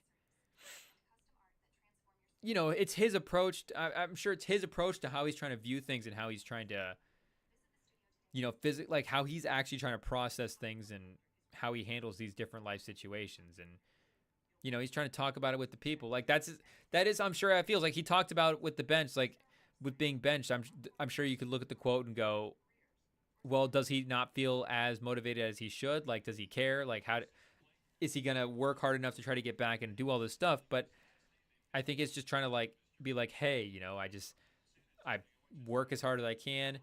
I just, just that very like straightforward approach. And maybe you do want the killer competitive quotes and all that stuff, but I think it's just like a positive way in which he's trying to process everything. And I think it maybe would just probably be more polished up with time as well too, as he figures out the best way to try to, communicate. Again, he's the youngest quarterback in the league. But I just don't know, again, the handling of the benching. I don't understand what is going on here, because the quotes being floated around right now from the insiders and from other people are seismic shifts in the organization. I've seen other quotes, saying that people are in the Colts organization are saying that they are committed to Richardson, but then the insiders countering that, saying that's not actually how people feel. That's just what they're saying to try to save face and to just try to make everybody feel good, which if it was true that Richardson was the guy, Steichen has the media availability and does all that stuff. But again, this is like the franchise quarterback, and this is not, if Steichen just gets out there and says straight up like, hey, Richardson just needs to see the things from the sideline for a few weeks, and we're just taking a different approach to his QB development for these couple of weeks. He's, again, the youngest quarterback in the league. We feel like we're taking a bigger picture with his quarterback development, and this is how we're going to handle it. Because that's the beauty of having Joe Flacco as well, too, is Joe Flacco is not competing for the long-term quarterback job here. He can be a guy that can be a reserve when you need him to be and still give Richardson that positive mindset of, maybe not having somebody on his tail. And that was something that McAfee brought up that I think was true as well, too, which is like, maybe with Flacco being in there, it's like, does he understand that, like, you still can lose your job? It's like, just because the guy that's in there may not be the guy long-term that can take your job, like, the team can still do things and make moves, and things can happen where, replacements can be found, but is there that sense of valuing, what you have as a starter? So I think that would be that's a good thing to see from the sideline, and a good emotion for him to feel, I think, is that emotion of the job being taken away from him. But I do think viewing things from the sideline would be good for him, but I just don't know why that's not being just overtly communicated by Steichen, and I think by Ballard as well, too. Again, this is the franchise quarterback. If he's actually going to be the franchise quarterback going forward, the organization, the franchise should be the one getting out there and saying, like, yeah, he's absolutely still our guy. And again, that would be no disrespect to Flacco at all. Like, Flacco was on the couch a couple years ago. Flacco's just happy to be around starting and have a good time, and Flacco does a great job when he's in there. Like, we'll have fun rooting for Flacco when he's there, but you can still build up the long-term Richardson thing without having to worry about, the other quarterbacks on the roster. And there's also this, like, and it's true that, again, the Colts are trying to be a competitive team, but what is actually being a competitive team? And there's this, like, hey, we're going to bring Flacco in, and we can win the division this year. Like, we'll be a playoff team, and with Flacco, that'll be fun, and we'll have a good time. But, for me as a fan, I am always like, I'm like a Super Bowl or nothing type fan. For me, the division title is not really that cool. Like, I get there's milestones and the certain achievements can represent certain check marks in getting to the Super Bowl. But I mean, you can win the Super Bowl as a wild card. Like, you don't even need to win the division to win the Super Bowl in a given season. So again, it like doesn't really mean anything. And I don't know if they can. Maybe by being in the playoffs and having the competency that Joe Flacco gives you, and not to say that Richardson is not competent. Again, I think, like as we just laid out, I think his accuracy is a little more overblown than some other stuff. And again, I get the intricacies of ball placement too and all that stuff. But I think if you just go through it a little bit, but I think what Flacco gives you. And the defense is the way the defense is playing, and I think the talent on the roster, like you give yourself a better opportunity to be in the playoffs and to win the Super Bowl. And once you get in the playoffs, you never know. You just have to give yourself the best opportunity. But it's like you can also be realistic and go because you can also be realistic and go like, are we going to win the Super Bowl this year? Because you have to constantly be making the right moves to try to get there. Like you can take a time to go, hey, let's see what we have, but you've always got to be trying to make moves to try to get ahead and try to win the Super Bowl. And obviously we're not going to win the Super Bowl with a peak version of whatever Joe Flacco can give us right now. But, the peak version or whatever that version of Anthony Richardson is that could be a Super Bowl winning quarterback, like to me, there's still enough in here where it's like in the right circumstances and in the right mental state, the man can be a very, very productive quarterback. And I just don't know yet if him watching from the sidelines is going to be the best thing. Because again, I guess if they were saying that's what this was going to be, then I would feel more confident in for his development, how it was being handled. But to me, in terms of winning the Super Bowl, I don't know if there's any difference in putting in the guy that gives you that sort of wild card to low-key division winner type baseline. And again, they're now 0-2 versus the Texans for the division. So that's also another reason to like why to do this, because the Texans could lose some games, but that was kind of a big divisional game. So it seems like this is a move away from Richardson from the franchise quarterback. And again, going through that Texans game, there's just no reason to do that. So even if he comes back,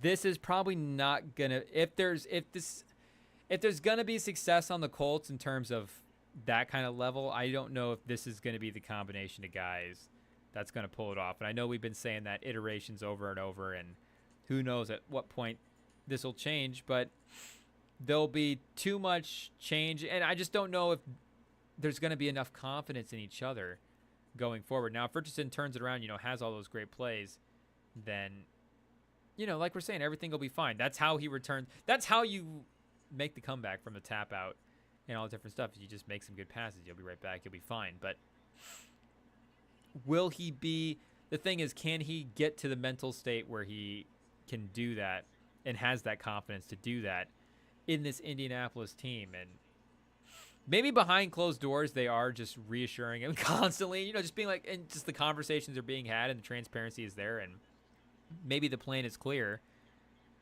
But, maybe also too, you want to hang the carrot as well.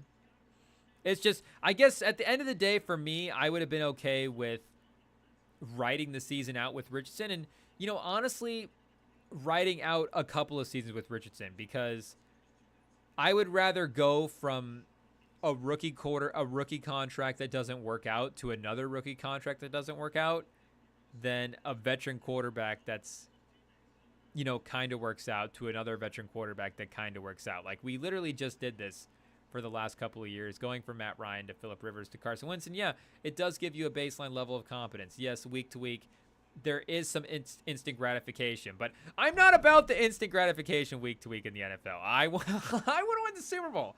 I want to host the Lombardi Trophy. I want to see the banners get raised for the Indianapolis Colts. And yeah, you know what? We might be a wild card team with Joe Flacco, but if Anthony Richardson were to hit as a quarterback, we could potentially be a Super Bowl team. And I don't know if, the system is right, the performances are not crisp week to week, and it just seems like there's a lot going wrong outside of Anthony Richardson just spraying passes inaccurately, which is, again, the part of the McAfee thing that was a little bit of a bummer was like, I think the guy already has, it's not just that the guy has a lot of people doubting him, but it's like everything that is going wrong with the Colts is Anthony Richardson's fault. And again, just going through it, that's not the case. Like, the man had 3 touchdowns that were changed over that were just not his fault. And yeah, he's had some bad plays. The bad plays as well for him too were like amongst the worst in the league. No, when it's not been good, it's not been good. He's also the youngest quarterback in the league as well. So maybe at the end of the day, the league just called in and said, hey, we need more completions on Sunday Night Football than 10, because I think they're playing Minnesota this week on Sunday night. I don't know. The rest of the Colts schedule right now is in a foggy haze, knowing that we're going to lose in the wildcard game to Joe Flacco. Yeah, Sunday night versus the Vikings. And then let's see what they actually have up over that. And I know, the Dolphins game was ugly as well too. Like, again, it's not just a one game thing. It's not just that he tapped. If you want to look at the numbers and just go, well, hey, I see he sucks. Like, you got to do something else. Then, his completion percentage is 40%. Like, what am I going to say at the end of the day? Like, it's not the receiver's fault that, I'm sure the football coaches are all going to be like, no, the receivers, they're probably just super. And I get that they are too. I get, ball play, like, it's all important, but, great player. Like, sometimes, maybe the great quarterback works out because his receiver, maybe won the jump ball a couple more times. Like, I'm sure that helps. So we've got Minnesota, we've got Buffalo, we've got New York, we've got Detroit. So it is a brutal stretch for Anthony Richardson.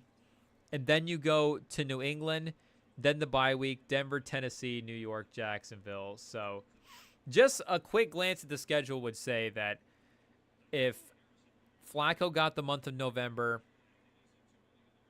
maybe if Richardson starts looking really good in camp, but then even again, the Vikings are that, or the Lions are that 4th game out, and that could just be a brutal game. But even still, and not just throw a guy on the fire and shoot his confidence, but you could see him against some good other defensive coordinators.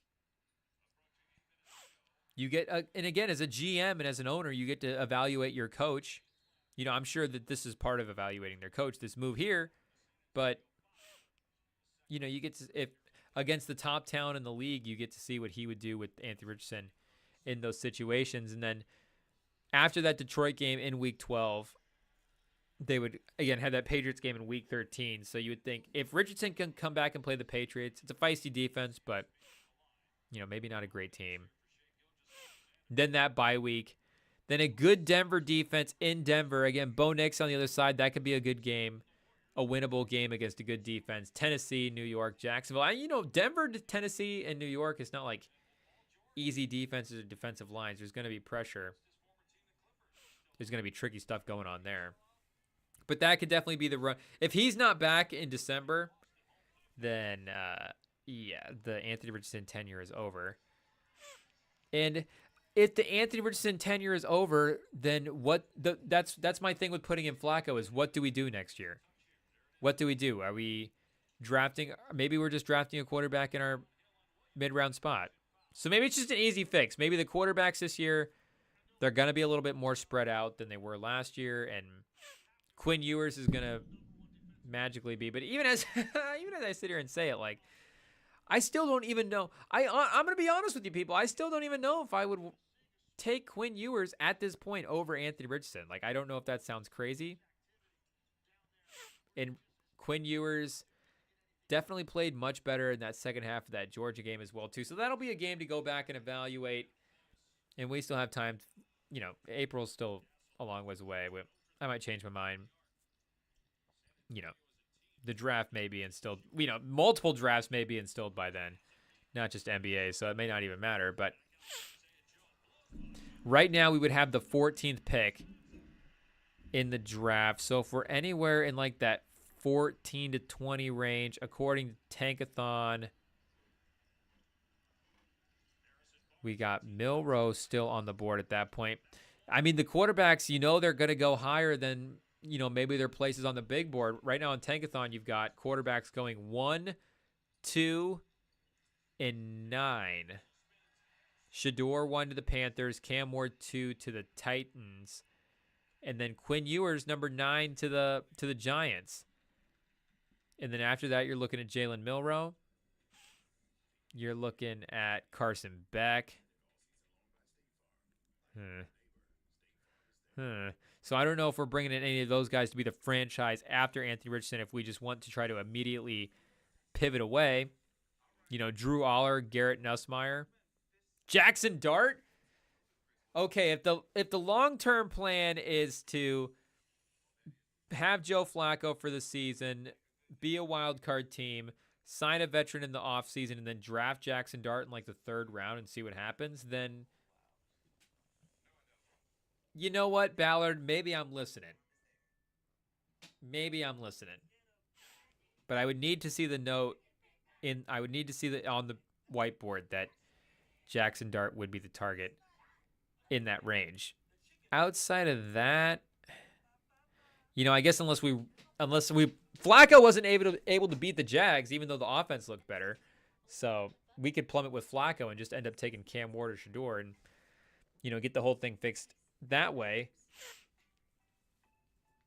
And, maybe it's just being mid again in 2026. But, it just it either kickstarts the cycle or you're just going to be bad with another quarterback and just have cut ties with a guy.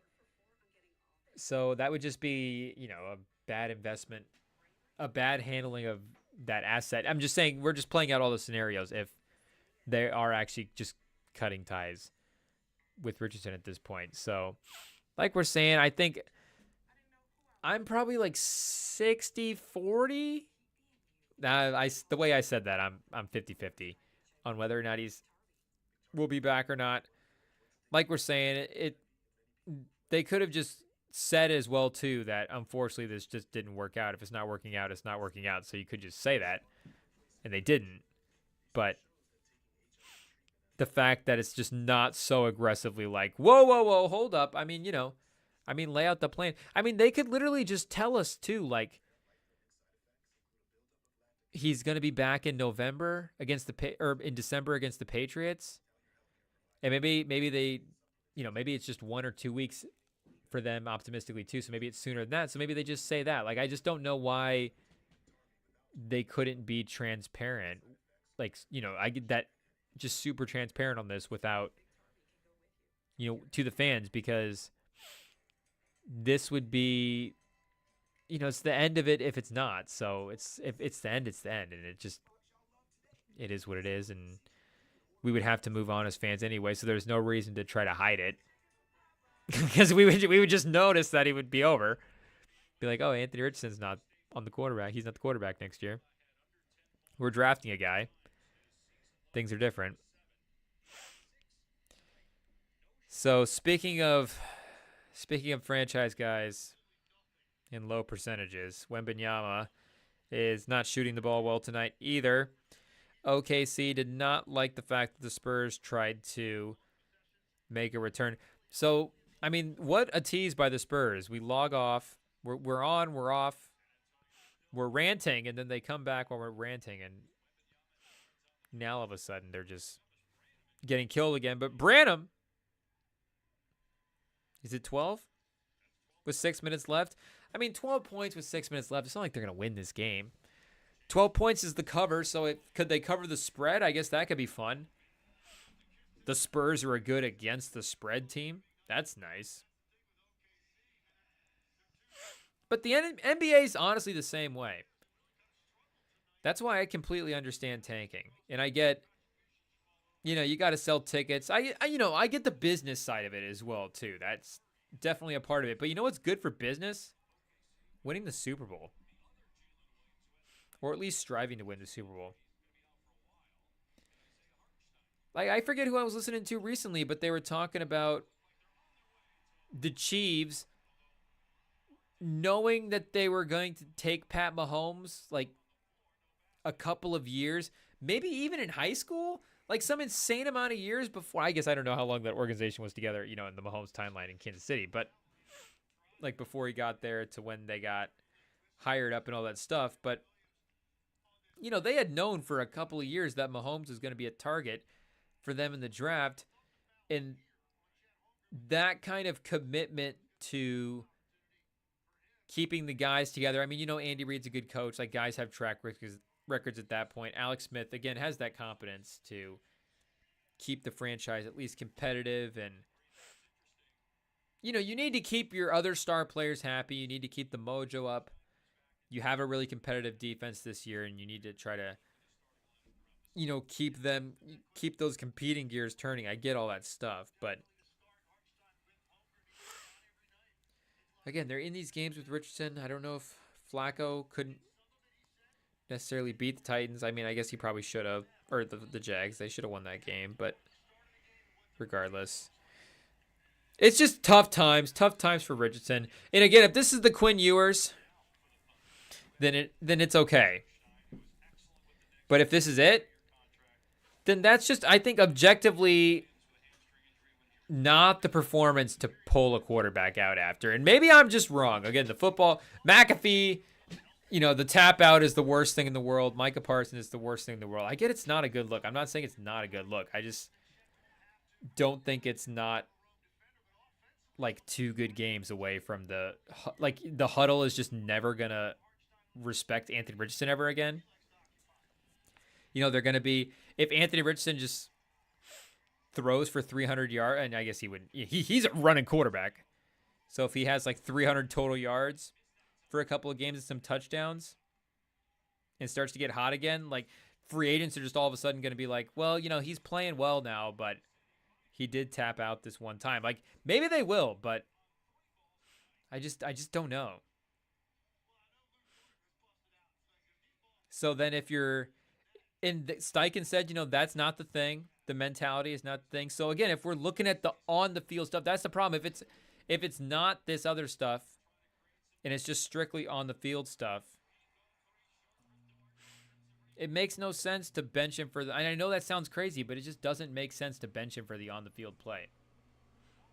Like, especially after that Texans game, I'd want to see a game where I would look at a lot of I don't want to look at most of the incompletions and go, oh yeah, something could have gone differently here. If you're benching your quarterback, you want to look at most of the incompletions and go, nothing could have gone differently here. That's the problem. The problem is nothing. We're done. Like, the problem is we have no other option. The problem is that was such a bad pass that, and again, it's not that he doesn't have off passes. It's just that, at 40%, it's not like 60% of his passes are off target. Actually, let me see if there is. I don't know what kind of advanced stats we can dig up for free here quick, but there was one I'm thinking about. Thunder up 16 with 4 minutes left. They will be putting us out of our misery soon.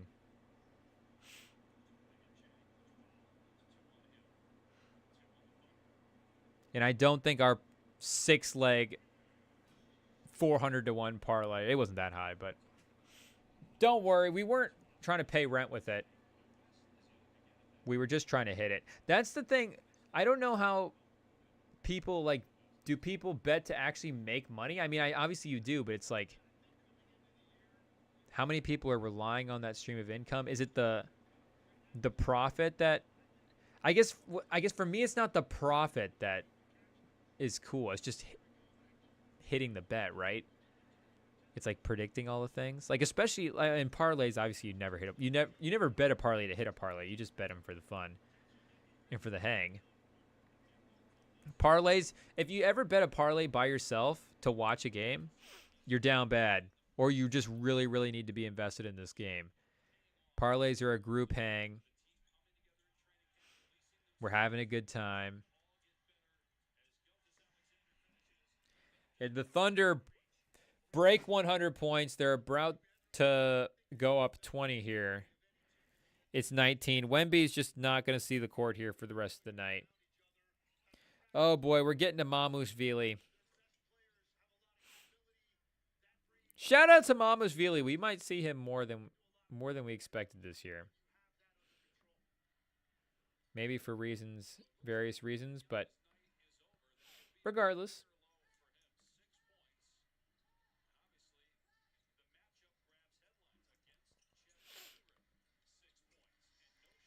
Yeah, the advanced stats are disagreeing with me as well. Not shockingly. They're saying Anthony Richardson also sucks.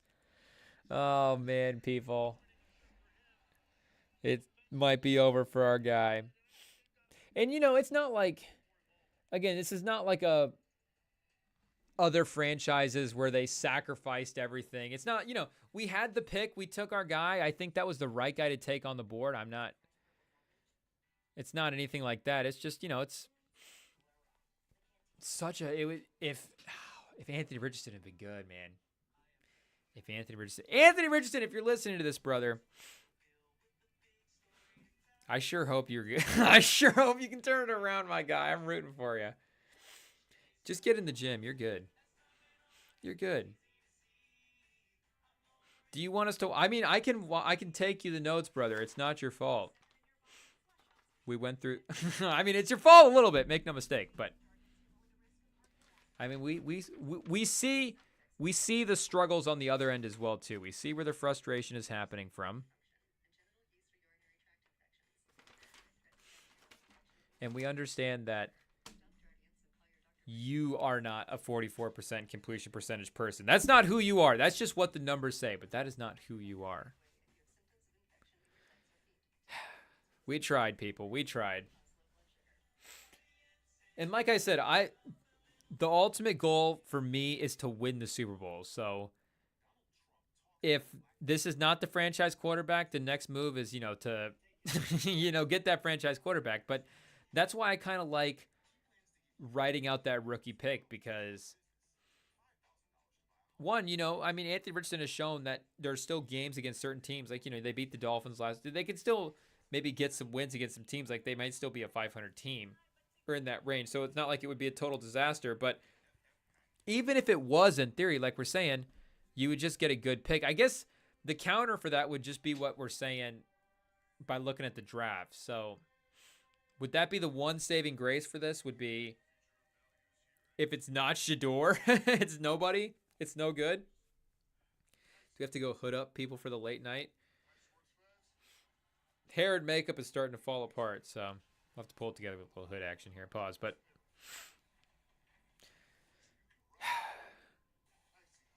it was a good run. There were some good highlights in there, some fun passes for sure. It'll be an all-time highlight reel. It'll be a highlight reel that's debated till the end of time. There will be people, and again, like I'm saying, I think this will be a great game for people to go back and look at the film and debate and go, 200 years from now, after civilization is restarted, and for some reason there was a hard drive of NFL Plus locked in a time capsule. I guess not even for some reason. If there's anything we need to lock in a time capsule, like the NFL library might be one of the best things that, the United States has ever produced. A sports library, obviously, in general. But, I mean, look at the numbers. Football is the best. I mean, we would make the move for history and pick basketball and then just alter the course of when civilization reemerges, the next thousands of years of civilization where they would emerge from the time capsule and go, what is this basketball? The best sport that the best game humanity left behind was basketball? And they'll just never, well, I mean, they might come up with football at some point, but it will always be secondary to basketball because basketball will be the sport that was founded out of the time capsule that, you know, the people that emerged out of the bunker that restarted time found. So, yeah, Anthony Richardson, I think we might have to put his tenure in a time capsule as well, unfortunately. But it might not be over yet. It might not be over yet. There is still hope, a glimmer of hope. We still have it. There's no hope for the Spurs with about a minute 45. Just a couple minutes of Steven Castle as the lead guy. This is going to be one of those lineups. You're like, wait a second. The fourth most used lineup from the Spurs this year is the Steven Castle, City Sudoku, Mamushvili, just the real. I mean, this is like we're making a statement with our lineup type lineup. It's like they had to activate a G League guy during the game. Bring that guy off the bench.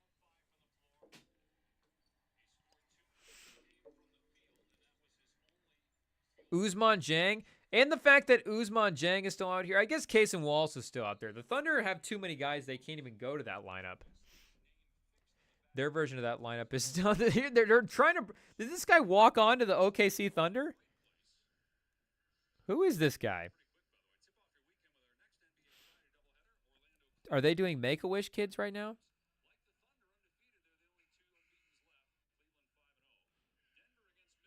Friday night, we're going to have a little Magic Cavs, a little Nuggets Timberwolves. One of those matchups is against two teams at the top of the conference. It's not the one you're thinking. Who would have thought going into the season that would have been Magic Cavs?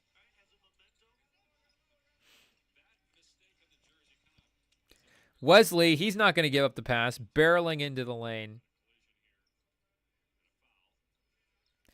Oh, man. Oh, man.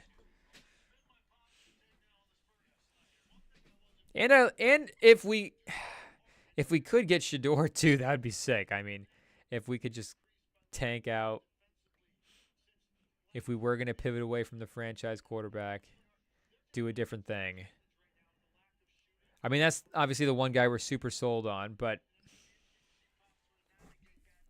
that would just be our ideal for the next couple of years. I guess Arch Manning, Nico, we could still see. Is Nico the Anthony Richardson of college, though? We'll see what happens with his development. There's that kid in Florida. There's also like a Bryce. Is it Bryce Underwood? Is he in college or is he still in high school? I've seen his name on some recruiting lists.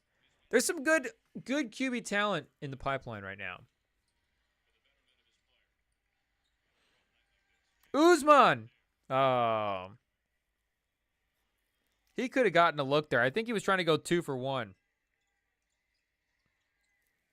Come on, Castle. Pull up for 3. Just shoot a bad 3 off a screen. No, Blake Wesley's going to do it. You know if you pass the ball to Blake, Wesley's putting it up. Yep, there he goes. Cut it to 12. Here we go, people. They're going to dribble it out. I think the Spurs just covered the spread. It's not a complete loss. San Antonio is better than we think. Was it 12.5? It was 12.5. The Spurs covered the spread tonight, people. I don't know what the Spurs record is against the spread. It doesn't have them here. They were almost 6-1 to win the game. Yeah. OKC was minus 850. They're like, there has to be a bus crash. I think there's better odds on a lightning strike during the storm. During the storm here, that would stop them. Not even a storm there. Tough loss. Tough night. Tough couple of days for the Rem side of the Rem and Sam pod. Anthony Richardson goes down. The Spurs go down. It's tough times. But we'll power through it. we'll go down and we'll make it up for somebody. But shout out to good luck to Flacco. Good luck to Steichen. Good luck to Ballard. We'll see what happens with the crew over there in Indy. Shout out to Wemby. Just keep keep shooting. You'll be okay. Keep working. He needs this kind of motivation. He needs Chet to be a nemesis for him. He needs a standard bearer. So, I think that'll do it for us. I'm just... I can't take it anymore, people. I'm going to have to go sleep my sorrows for Anthony Richardson for the night. But follow us on socials over at Rem and Sam Podcast on Instagram, TikTok, Spotify, Apple. Stay tuned to the Spotify and the Apple feeds. We'll see what's going on with them. Obviously, we're just, throwing up some of the pod episodes that we do, over some of the more pod episode-y type streams that we end up doing over here. But there might be some stuff going on. I don't even know if I should be saying that. It might be early in the works, but just stay tuned to everything. Stay tuned to everything. We're always trying to add new stuff. We're always trying to bring you guys different types of ways to enjoy sports, ways to think about the game, ways to have a good time, because we're trying to have a fun time watching these games as well too. So thank you guys for jumping on this evening, for toughing out another hard Spurs performance. Pause. I know because of Wemby they're going to be on national TV a lot, and unfortunately it looks like it's going to be an ugly time for any of those games, but we'll go cry about Anthony Richardson. We'll go cry about the Spurs. See y'all next time. We'll be back Friday. I think Sam will be with us. Stay tuned. Find out. Subscribe. We'll see if Sam shows up. And we will be back later this weekend.